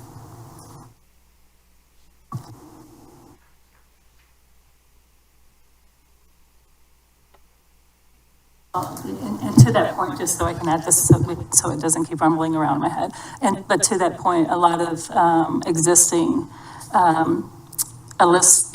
residential neighborhoods are subject to continuing new development where there are available lots, as well as knockdowns and rebuilds. And so I think in those areas where you're already confined by the setback, to the mayor's point, where we don't want to have any more tall, skinny houses, there's an example already set and a standard already there. However, they're not waivers, excuse me, exceptions. Make sure I use the right word this time. Exceptions need to go. That clarified a little bit for you? Thank you. All right, let's move on to commercial mass and scale. So, commercial mass and scale, we have heard quite a bit of input from both our planning commission and our design review board over the last several years. Mainly that large-scale buildings are out of character for the majority of the multifamily residential areas on the island. There were specific letters that were written by the Planning Commission's Land Management Ordinance Committee, as well as the Design Review Board, that identified some projects of concern, including 15 Wimbledon and 55 Gardner Bayshore, the boathouse storage project on Squire Pope, the Waterwalk Apartments. They also recommended requiring additional foundation planting around the perimeter of the building, some additional landscape buffer requirements. Also the Design Review Board also reviewed a similar evaluation, also wrote a letter to the town manager in 2021, and then further requested that the Planning Commission study these issues, mainly to the mass and scale of commercial buildings, as well as multifamily residential, and those landscaping criteria, both on our buffers and the perimeter of the building structure itself. Some of the key issues that were themes are that the multifamily and commercial developments are out of scale with the existing surrounding built environment, and again, that the DRB have noted that the height of some of the new developments are out of character with the surrounding neighborhoods. So this is similar to the conversation we just had about how we measure building height, as well as the setback encroachment table.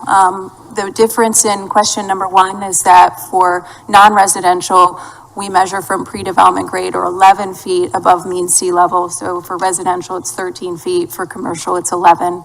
But those questions 1 and 2 are very similar to the questions from the single-family mass and scale. But overall, the approach that you've heard from the inputs by the Planning Commission and the Design Review Board, to look at that mass and scale in context with its surroundings, to look at our landscape requirements, is that overall the right approach we should be taking with this particular topic? In addition to height, should buildings be regulated by width and or visibility from the waterfront or major corridors? On this topic, from our discussions with council, we have heard that our current building heights are too high, that we need to have more light, air, and separation between units, increasing the setbacks, establish minimum lot sizes, and a relationship between height and the proximity to the street and those boundaries. So lower, closer to the street and boundaries of the property. The same setback table with the encroachment allowances is included. Again, these setback encroachments apply for all development, so not just single family. They apply to commercial and multifamily as well. So the same setback encroachment allowances apply throughout all development types. For the full code amendment, the ideas that are contemplated are consider creating a building story maximum, so stories, including height, for multifamily, commercial, and mixed-use developments in appropriate zoning districts, evaluate those mass and scale controls island-wide, determine feasibility and application for interior and commercial buffer types that meet island character, and a comprehensive analysis of those existing building and lot sizes to right-size that approach in different areas. So looking at context sensitivity as we look at this commercial mass and scale. So I'll go back to those questions. Okay. Mr. Brown, I'll let you kick this off. Thank you, Mr. Mayor. When it comes to the commercial mass and scale, I'm going to sort of wrap my comments around potential redevelopment or not. I think we can all agree that we have a lot of dilapidated areas on this island that are screaming for redevelopment. And as we start to dive deeper into our district plans, and hopefully that will encourage some investment in redevelopment, I want to make sure that a couple slides after this, Missy said, we're going to accomplish this comprehensive analysis, okay? I think that's important, so that we have examples of what we are giving opportunity to or restricting opportunity to. And again, as I stated earlier, the overall height is definitely a concern. We don't want to taller than the tallest trees in some cases, right? But at the same time, I think we need to be mindful that we do have areas that we're looking for reinvestment and redevelopment. Okay, Ms. Bryson? I've told this story to some folks before. I think it bears repeating. I don't like to repeat stories unless I think they're necessary. But when my husband and I moved down here full time in July of 2015, we went for a walk on the beach in the South Morris Beach area, and I looked over and I saw this gigantic building being built way above the tree canopy. And I'm going like, wait a minute, I didn't think that was part of the land management ordinance or the ethic here. I'm confused. So being a retired zoning and land use attorney, I called the town and asked for someone who could talk to me about it. And the town staff member who called me back, I do not remember who it was. And if I did, I would not say a name. But they said to me, well, in 2014, there were some amendments here. This resort district was created and increased the height. And then the next sentence was, you'll get used to it. Mic drop. I told my husband that and he said, uh-oh, I guess you're not retired anymore. So that began my concern about the large mass and scale of buildings exceeding the tree canopy and trying to do something about it. And I co-founded the Coalition of Island Neighbors. We took that on as one of our requests. So dating back to, I think it says 2018 in here, I think my plea to the Planning Commission to do something about it dates back before that. then the design review board stepped up and said, we have concerns about the mass and scale of these buildings. And thank you, Ms. Lewick, for listing their concerns from the letters and specific projects, because they saw it too. And so here we are in 2024, and I'm going, finally, the town council is going to talk about it. So to say I'm frustrated, I think you understand that. But I would really like for us to at least reduce the height in the resort district and do that right away.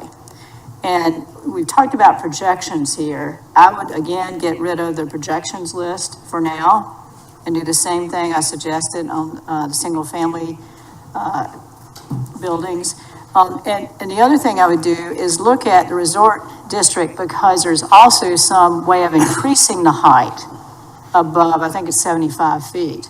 And let's look at that and see if we can get rid of whatever kind of exceptions there are to increase the height, and at least do it there.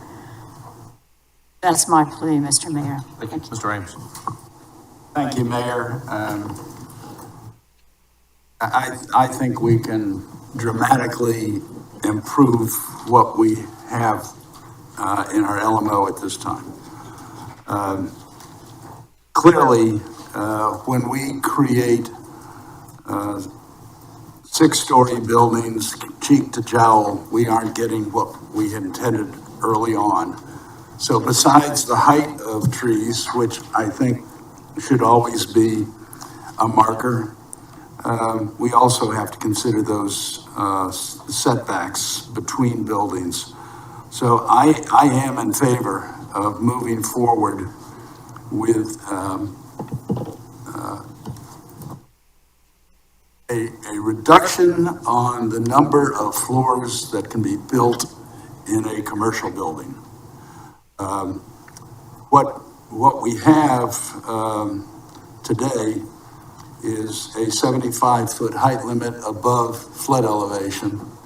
If they use a mansard roof, they can create an extra floor up top.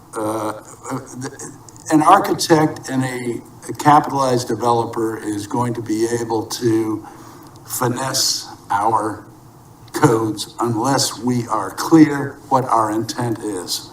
And so I think on this one, mass and scale of the commercial uses, especially along our edge conditions, the beach, our arterial roads, and Broad Creek, we have to be very careful that our zoning districts,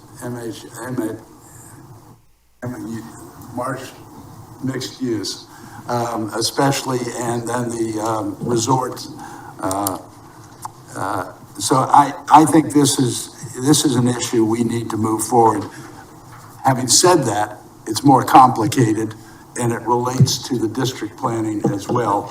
But my vote is to take a hard look at height, mass scale, setbacks of primarily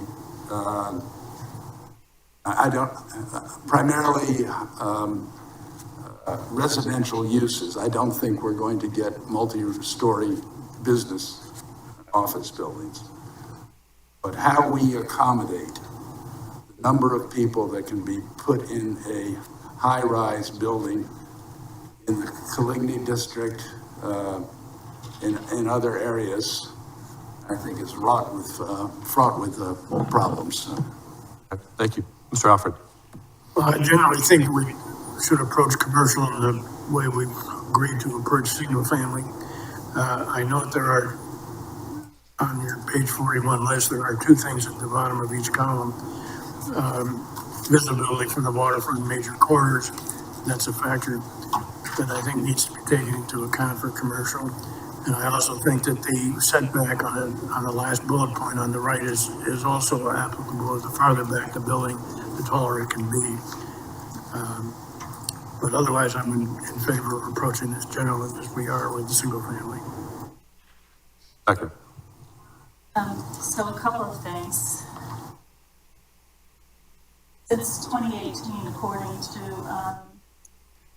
number 38, page 38, we've been being asked by the DRB and by citizens, and I know even I asked repeatedly over time that the DRB manual be rewritten, because we charge them with doing a job to make sure that we have commercial development subdivisions that are in compliance or aligned with the purpose and intent and the character of the island.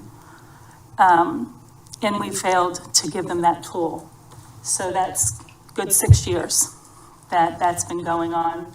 And so the first thing that I'm gonna ask as a priority, and I don't know how it gets done, but as a priority, is if we can give the DRB and staff whatever tool they need to be able to sit down as soon as possible next week and begin to look at that manual. We have instances of building around the island that could have been so much better, because the DRB did do their job and they did make suggestions and they did press on the architects and developers to do the right thing, but without anything to hold their feet to the fire, many didn't listen. And so we have projects that aren't as good as they could have been. So I just want to make sure that that is a top priority, whether it's in LMO priorities or just a priority for you, Mark, to help us get that done. It's long overdue. And then I would suggest this, because we talk about commercial as though it's in its own world, like it's only on in certain areas where there's lots of other commercial. It's not necessarily true. If you look at our use list in various zoning districts, there are uses that are completely commercial that can take place in a residential neighborhood. And that needs to change. And so another request as a priority is that we look at that use list, and anything that isn't a residential use be taken out of a residential RM neighborhood. It doesn't belong. So you can't have a decent neighborhood while you have uses that include commercial in them. So that needs to go as soon as possible. In terms of the mass and scale, absolutely, we are bigger than we ever, I believe, intended to be. I don't know that, it wasn't my intent, but I know I moved here because others who were smarter than I, who developed this island, took the time to make sure that we developed in a way that was fitting for the land and that fit into the environment. And we've taken that concept and we have lost sight of it. So do we need additional setbacks and buffers from our roads so we create the proper edges and less mass and scale? I think that is true. I think we need to push our setbacks and buffers off the road so that we can go back to the original thought process that many of us were drawn to when we chose Hilton Head as our homes. I keep being a little bit concerned when I hear district plans, district plans, district plans. And maybe it's because I went through a rezoning in our area that was unannounced to us as others have experienced on the island. But when I hear the character of a district, et cetera, it worries me that there are already existing neighborhoods and already existing character, for better or worse. And now a district plan will come in and try to establish that established area as something new and different. And I'm going to be absolutely certain that I'm paying attention and that I don't let that happen to where residential neighborhoods exist. And so those are my comments, and I hope in that I gave you the answers to the questions on page 41. Height is always going to be a concern, and I do not think there's any room to extend the height. So whatever the most restrictive analysis of how you measure is, we do that. 75 feet is awfully tall. And if you add another 5, 6, or 8 feet on top of that, it becomes completely out of the character for Hilton Head Island. And so if we have to do that by measuring differently or just listening the height requirements in a resort development, then we ought to be doing that. And for me, again, all of these things can't happen fast enough. Every day, there are developers out there trying to hustle in with their plans so that they can build things that we have clearly been talking about for a long time and mostly agree we don't want built. Sanford. Thank you. I'll attempt to answer the questions that have been posed. And the first question is the 11-foot limit, that is the 11 feet above mean sea level, does that make sense? It doesn't make sense to me that's a flood zone. There's no reason it should be 11 feet for commercial and 13 feet for residential in my mind. If someone can convince me of the contrary, that's fine. I recognize that making changes in this is a complicated process, and so I'm inclined to agree with Ms. Becker's, the comment that was made about let's at least limit the height in the resort district moving forward. We can do that. Projections into setbacks, I think if we improve the setbacks, widen the setbacks, make them to where they're more meaningful, nominal projections are not a major issue from my point of view. I think that mass and scale of commercial buildings as a general concept is a long-term question. Thank you. So I go back to why this town government was formed back in 1983, and it's because of several reasons. One, it was having local leadership. I'm taking it away from the county because they were the ones that allowed a large development in Palmetto Dunes, a big hotel, uncontrolled development of stack of shacks, and true mass and scale hit Hilton Head. Thank God it was the government was formed locally to protect that. We have gotten away from that, and we've got to get back to the purpose of why we're here. So line of sight, height, mass, setbacks, all of it's got to go back to a point where it makes sense for this community. Somewhere, somehow, some way that was lost over the years. And I say this not only for commercial, but also residential. We've got to get back to that point again, to where we're really looking out for what makes this character of this community so special. And it is what drove all of us here and has kept us here. So that's my drive to y'all, is to let's take it back and put it to a point where it used to be. And yes, we've got to be, careful about redevelopment, but also they can redevelop within the realms as to we set forward. Very limited land is left, and it is our time and our opportunity to take care of it.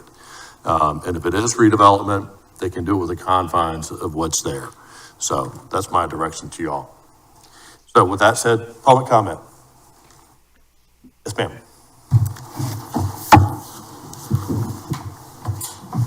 Hi, I'm Jocelyn Steiger, Government Affairs Director for the Hilton Head Area Realtors and the Beaufort Jasper County Realtors.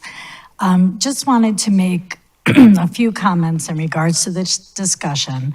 One is that many, many years ago, 35% of the commercial property was vacant. I would assume it's even more now. We need this property redeveloped. We need things done with it. A lot of things, unfortunately, are cost prohibitive for owners because of our codes and things. So I would ask you all to take great care and take time when you're looking at these things with commercial buildings, because we certainly don't want to keep dilapidated buildings and stop people from being able to reuse them, remodel them, repurpose them. So there is no one size fits all. And I get really nervous when I hear absolutes. Like somebody mentioned, no more commercial in residential neighborhoods. I mean, folks, we've just helped the Gullah Geechee folks out. We've just given them a new way to be able to have their businesses. Let's not take that away now that we just did it. And in some residential areas, commercial's great. And if you folks want some younger people here on this island, they want to walk to things. They don't necessarily want to have cars and drive 5-6 miles to get to something. As far as affordable and workforce housing goes, it needs to be located within walking distances of commercial things and schools, et cetera. So one size fits all is scary, I think, for anybody to ever discuss on Hilton Head. Always remember that real estate, tourism, and the military are the three-legged stool of our economy. If you mess around with real estate and tourism without really talking to realtors, developers, builders, the folks that are in the know, they know what people want that are coming to this island. They hear from them all the time. Please include them in your conversations. I'm afraid that just this bubble of folks here, you've really got to hear from the people that are in the industries that you're affecting, and you've got to hear what people want that are coming here. I think we should honor what we've attempted to do for the Native Islanders and their property. Just some thoughts. Thank you. Other comments? Mr. Anthony.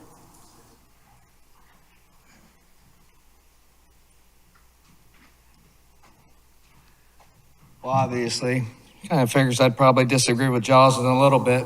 The one thing I do agree on is the family subdivisions and the family compounds. I don't think we should touch any of that stuff. I mean, that seems good to me. But not only do we need to watch and listen to the people that come here, we also need to listen to the people that live here, okay? We are the driving force of this island. Without us, you're not gonna survive. So keep that in mind, all right? And the reason, Alan, that all this got screwed up was a 2014 rewrite of the LMO. And that was developers' greed and the town's greed that did that. All right, thank you. Other comments? Mr. Scott.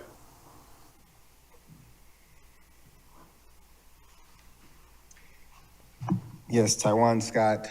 My focus has always been the Gullah Geechee land and our presence here on Hilton Head Island, and our opportunity, and to continue to have an opportunity here.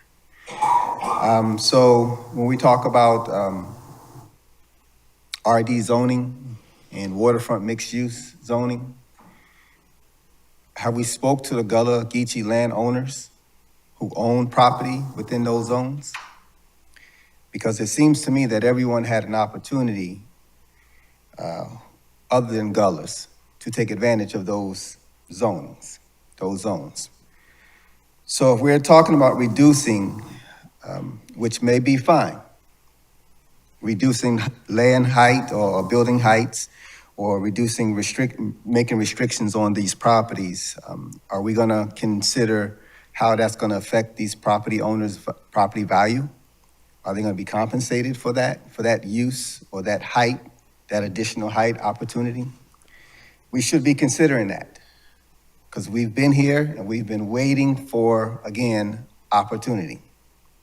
So the rewriting of the LMO and redistricting and all these plans, the majority of that is gonna affect Gullah-owned property. So we should be a part of this conversation, and our issues and our concerns should be highlighted and upgraded as a priority. We have culturally used our land.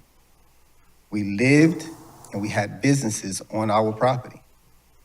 Don't take that away from us. That's our way of life.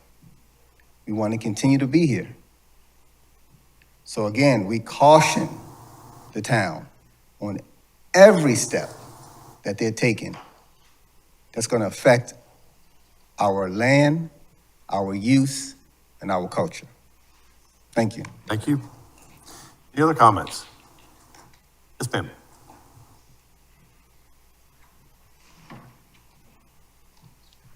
Amy Fee, Forest Beach.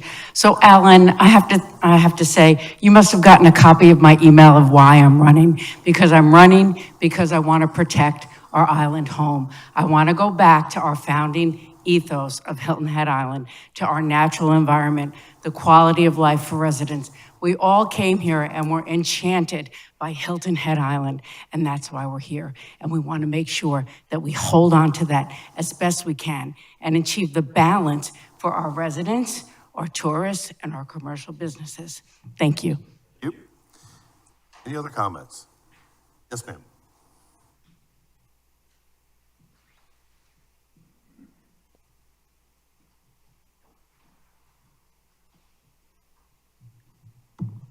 What I don't hear are criteria. So we keep talking about 11 feet, 12 feet.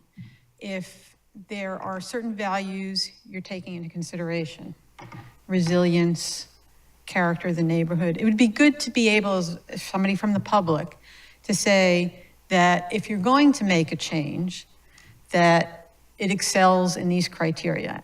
And I know that as a council, you've talked about those things. You know, you want resilience. You want character of neighborhood. You want to make money. You want to make sure the people who are in a particular neighborhood can continue their way of life there. So I hear general conversation about whether it should be 11 feet or 13 feet, 45 feet or 70 feet, 2 stories or 3 stories, but in what context? What have you achieved? What is your marker from a planning perspective? And what did you achieve it? You know, did you achieve resilience? Did you avoid, flooding? Is it going, what's the risk and what's the reward? I don't see the trade-offs, and it's hard to make an assessment. I don't know how you're making the assessment. Maybe you're doing it in the back room, whether you're trying to maintain the cultural aspect, whether you're trying to reduce the mitigation in the environment, the resilience. Flooding seems to be a big concern here. And resilience is the component of it, and maintaining a way of life. And it's very difficult to see how you guys are making that decision. Thank you. Other comments? All right. Being none? Time is up. That's your, huh? Your time is up. It's getting close, I know. I was wondering if we wanted to challenge something that would allow us to get through quicker. If you want to adjust the agenda. Well, with all due respect, because we have someone that traveled a little bit and has been talking with us about a preliminary application, the conversion in the hotel, I think we should try to dive into it. It is in around the same time, because when the last topic, we will do some case studies. We are going to do a case study on all things height, setback, parking, pervious, impervious, the whole 9 yards. We'll compare the Westin with Aquaterra. We'll compare the Westin and Aquaterra with quarter deck. We'll compare all 3 with something else, and we will show you the difference, because in different places it makes sense. And I think the hotel conversion conversation is right in this same bucket. It's just a different type of land use. Okay. Let's jump into it. Jump in. Pressure. Skipping ahead here. Adaptive reuse for hotels and motels, a conversion.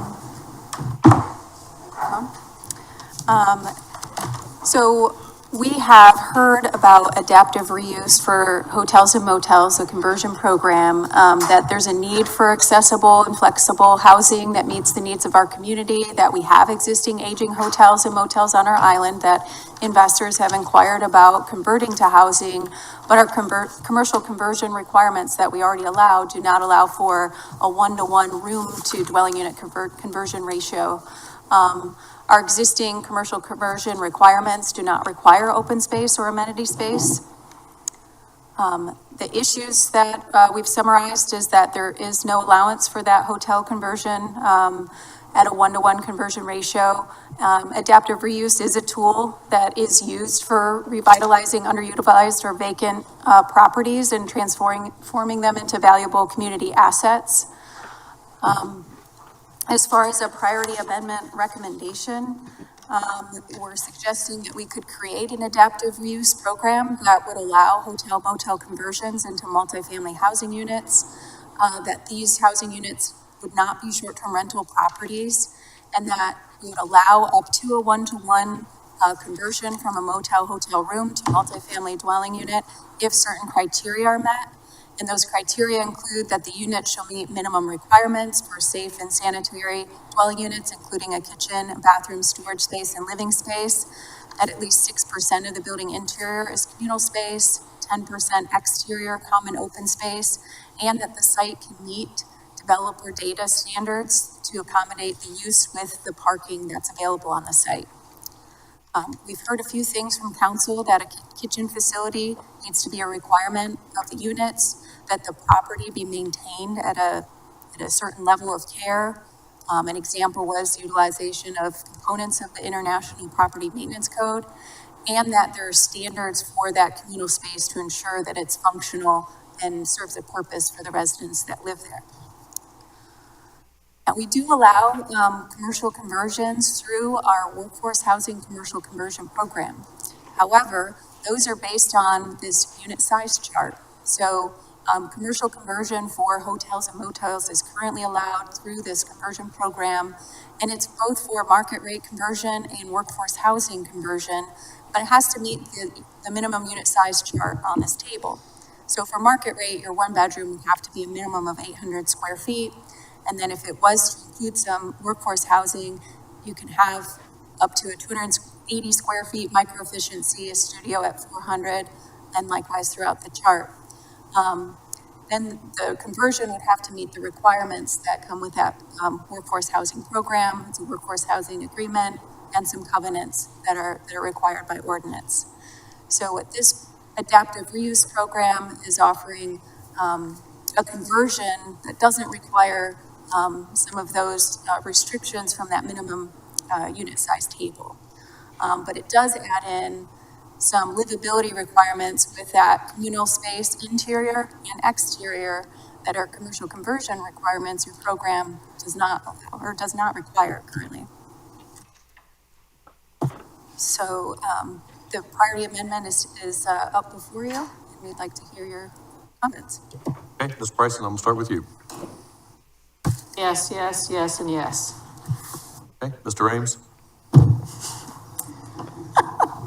And that's not because I want to leave. I just think it's a good idea, and I want you to move forward with it. Thank you. I support the ability to reuse a hotel or motel. Is this intended to be market rate housing?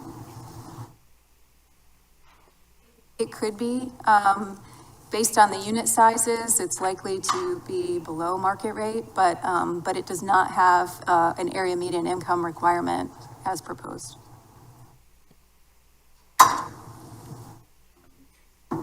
Well, I'm very cautious creating small spaces for market rate housing. Our highest priority in this case, from my standpoint, is for it to be a supply of workforce housing. So I guess I could understand in more detail the exact sizes of the units and how they were going to be configured. That might influence, but a 1-to-1 ratio as it sounds, that doesn't sound like market rate housing that we want on the island. Thank you. What would market rate housing be in the, it's not workforce housing, what's the market rate for a building of this nature? Somebody wants to live on the island at less than $500,000, you know, I mean. For a hotel room? Well, I am not going, I am concerned that our priority is not being met with this kind of conversion. I don't see this as permanent housing. I see it as transitional housing for people who need to work on the island. It solves an issue and provides a space for workers to live on the island that we don't currently accommodate. I tend to agree with Mr. Ames. Like, I think this would be particularly good for situations like Chimney Cove that come up where we've got to relocate. I don't see a lot of benefit to the overall community from conversions that are not involving workforce housing. Becca? So I see that site parking meets the development data standards. I'm worried about parking, in this situation. I would also like to see an example of, what a 6% of the building's interior would become communal space. I don't know how that relates to how many dwelling units could be built into a space like this and what that 6% of the overall building square footage that would be. So I'm not sure it's really, or for that matter, the 10% on the exterior. I'm not really sure if that's a meaningful number to create a whole lot, to be sure that we're not creating some of the problems that we've been currently talking about today. So examples of what that relationship would look like would be important to me. I'd also like to see an area map of where these types of hotel and motels currently exist, so that we know the implications for the surrounding areas, changing from one use to essentially another. Mr. Stanford? Thank you. I'm very anxious to see some examples of this. I don't have the ability to visualize this, but I certainly agree that a unit would need to have a kitchen facility rather than just a hot plate, for example. And so that needs to be there, and adequate bathroom facilities need to be there as well. So I have an open mind to seeing this. If you can adopt this as a priority with the other items we left for you, I'm happy to look at it. Thank you. Mr. Brown? Thank you, Mr. Mayor. Before I get into my comments, I want to ask a question to staff. We have seen some developers come in and convert past commercial buildings into housing. And I guess my question is, why have they not been drawn to some of the hotels that have been closed for a long time?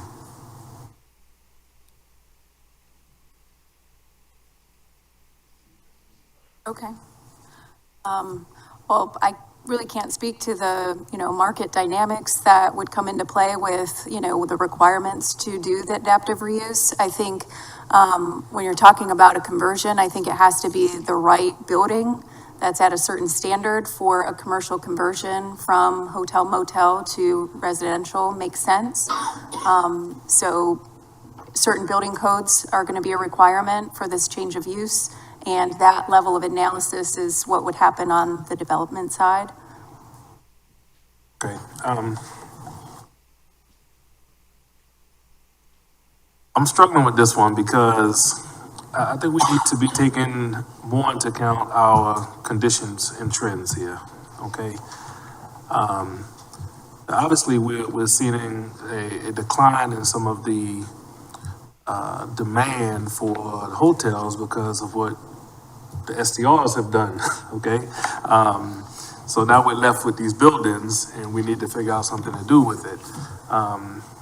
But with that being said, I am concerned with the one-to-one. I agree with Councilman Ames. We are creating an environment island-wide to some degree if we go too far down this path for the transient worker, okay? And if we are true to wanting to potentially lower our average median age here on Hilton Head, I'm not quite sure that we're accomplishing that with this particular type of project. I'm not suggesting that I'm totally opposed to it, but I want us to keep that in mind. The other thing that I want us to keep in mind is, to me, this speaks very loud and clear to our level of service here on Hilton Head. Most transient workers are in the hospitality business. And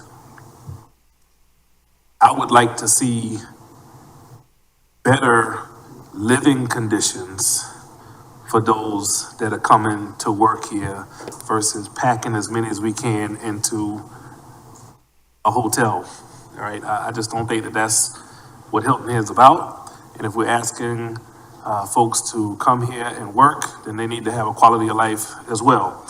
So to me, this needs a lot of work if we're going in this direction. Just very concerned about the 1-for-1 and not having, just a place to unwind after dealing with our tourists on a daily basis, I think is important. So on the surface, I'm sort of warm to it, Mr. Mayor, but it needs a lot of work in my opinion. So I somewhat agree with Mr. Brown's comments. I support this, but the social well-being aspect of the property is something that concerns me. What do we need to put into place, into a policy, into this agreement, to make certain that there is that quality of life aspect, and it's not just stacking people in. But that same comment, there are a lot of places where a lot of people are stacked in anyway, right? That come in here. So yes, we need the service workers, and it is a seasonal aspect. Two, we've got underutilized properties that we need to address. And if we can address them with folks that are going to live there and garner a wage that is more than acceptable, then there's a value. There's a value to them, there's a value to us. So I think that this is a good program, whether it's 1-to-1, I'm not sure of. Something close to that. It's got to be reasonable. I mean, to your question, that's why they haven't come around. But I look at some of those places that have been converted. They're not that much bigger than what's being offered. There has been this was years ago, a property on Park Lane that was converted, a hotel converted, and it went to whole ownership. And it was an old Hilton Inn. And it was converted. So it's very much the same, and it was converted at a 1-to-1 years ago. So I like the idea. I want to keep it moving forward. I think we just might need to tweak it here and there a little bit. So with that said, any public comments? Come on up, Chris.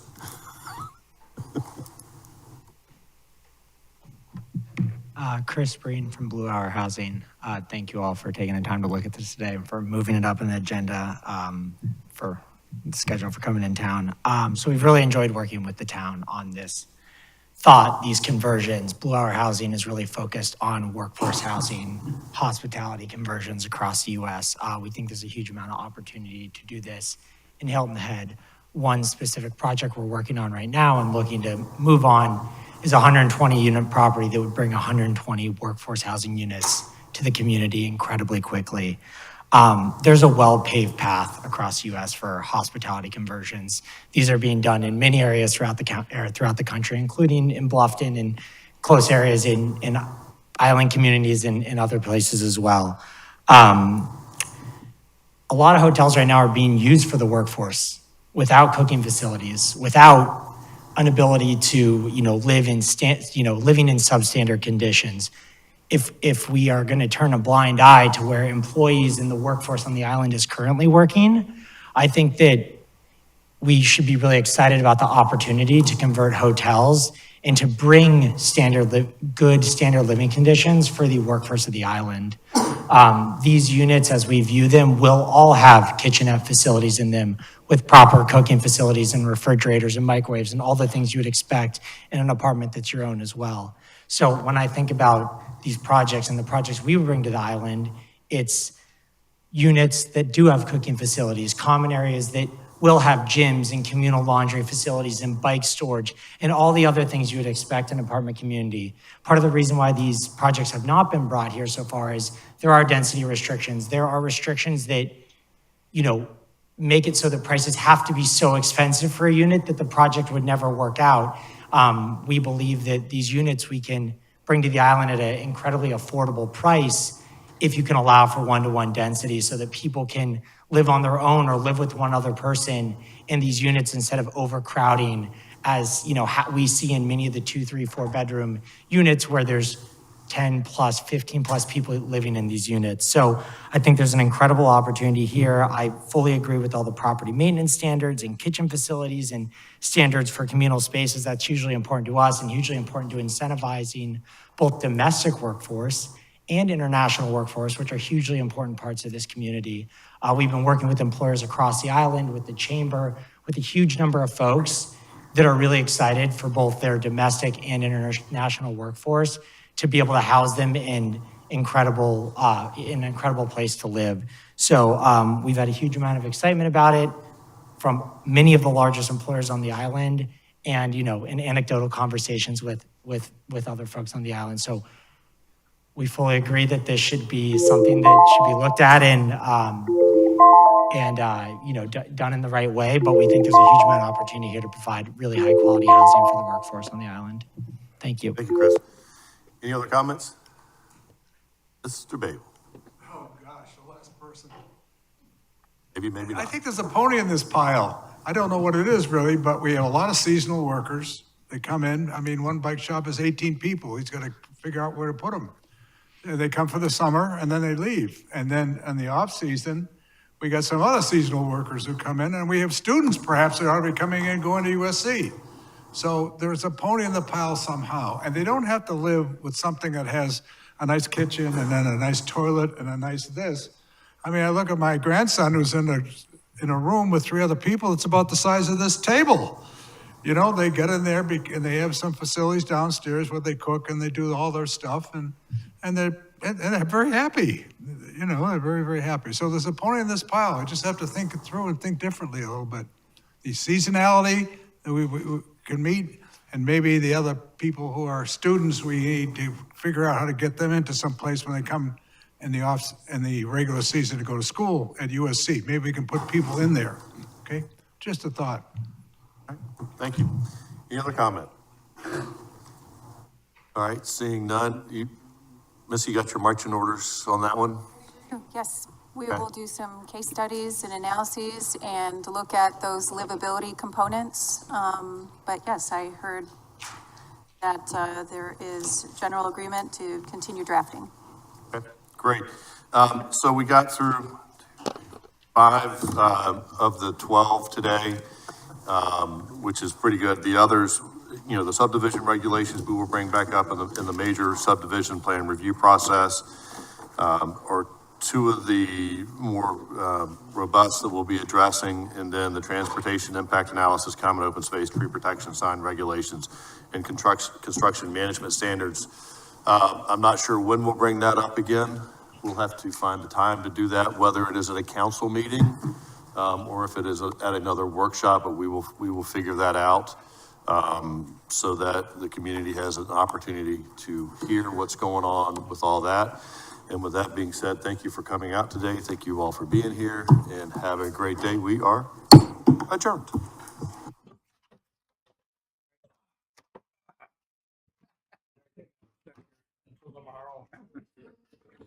reason I jumped on it right away is because I knew it was going to be workforce housing. You're making the presumption. Because I'd heard. I know this guy at this project. The other thing, it's fun, I stayed in a hotel. Downtown.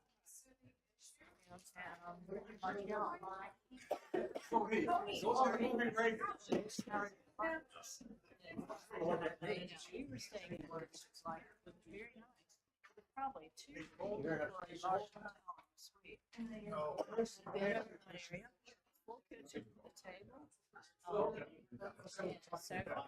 be, and on top of it is a nice swimming pool. It has, It's located right in. Sounds nice. You can do it. I mean, some of it is gonna be small. I asked about the one once. I don't know how you do that. Well, You've got a dorm refrigerator and a microwave, coffee pot. Not really all that great. yeah. How big are those units?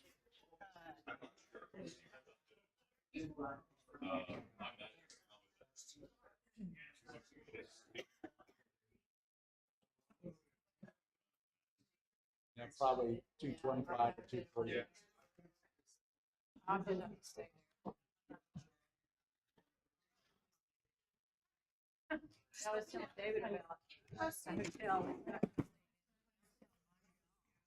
And how much the hotel was, they were apartment.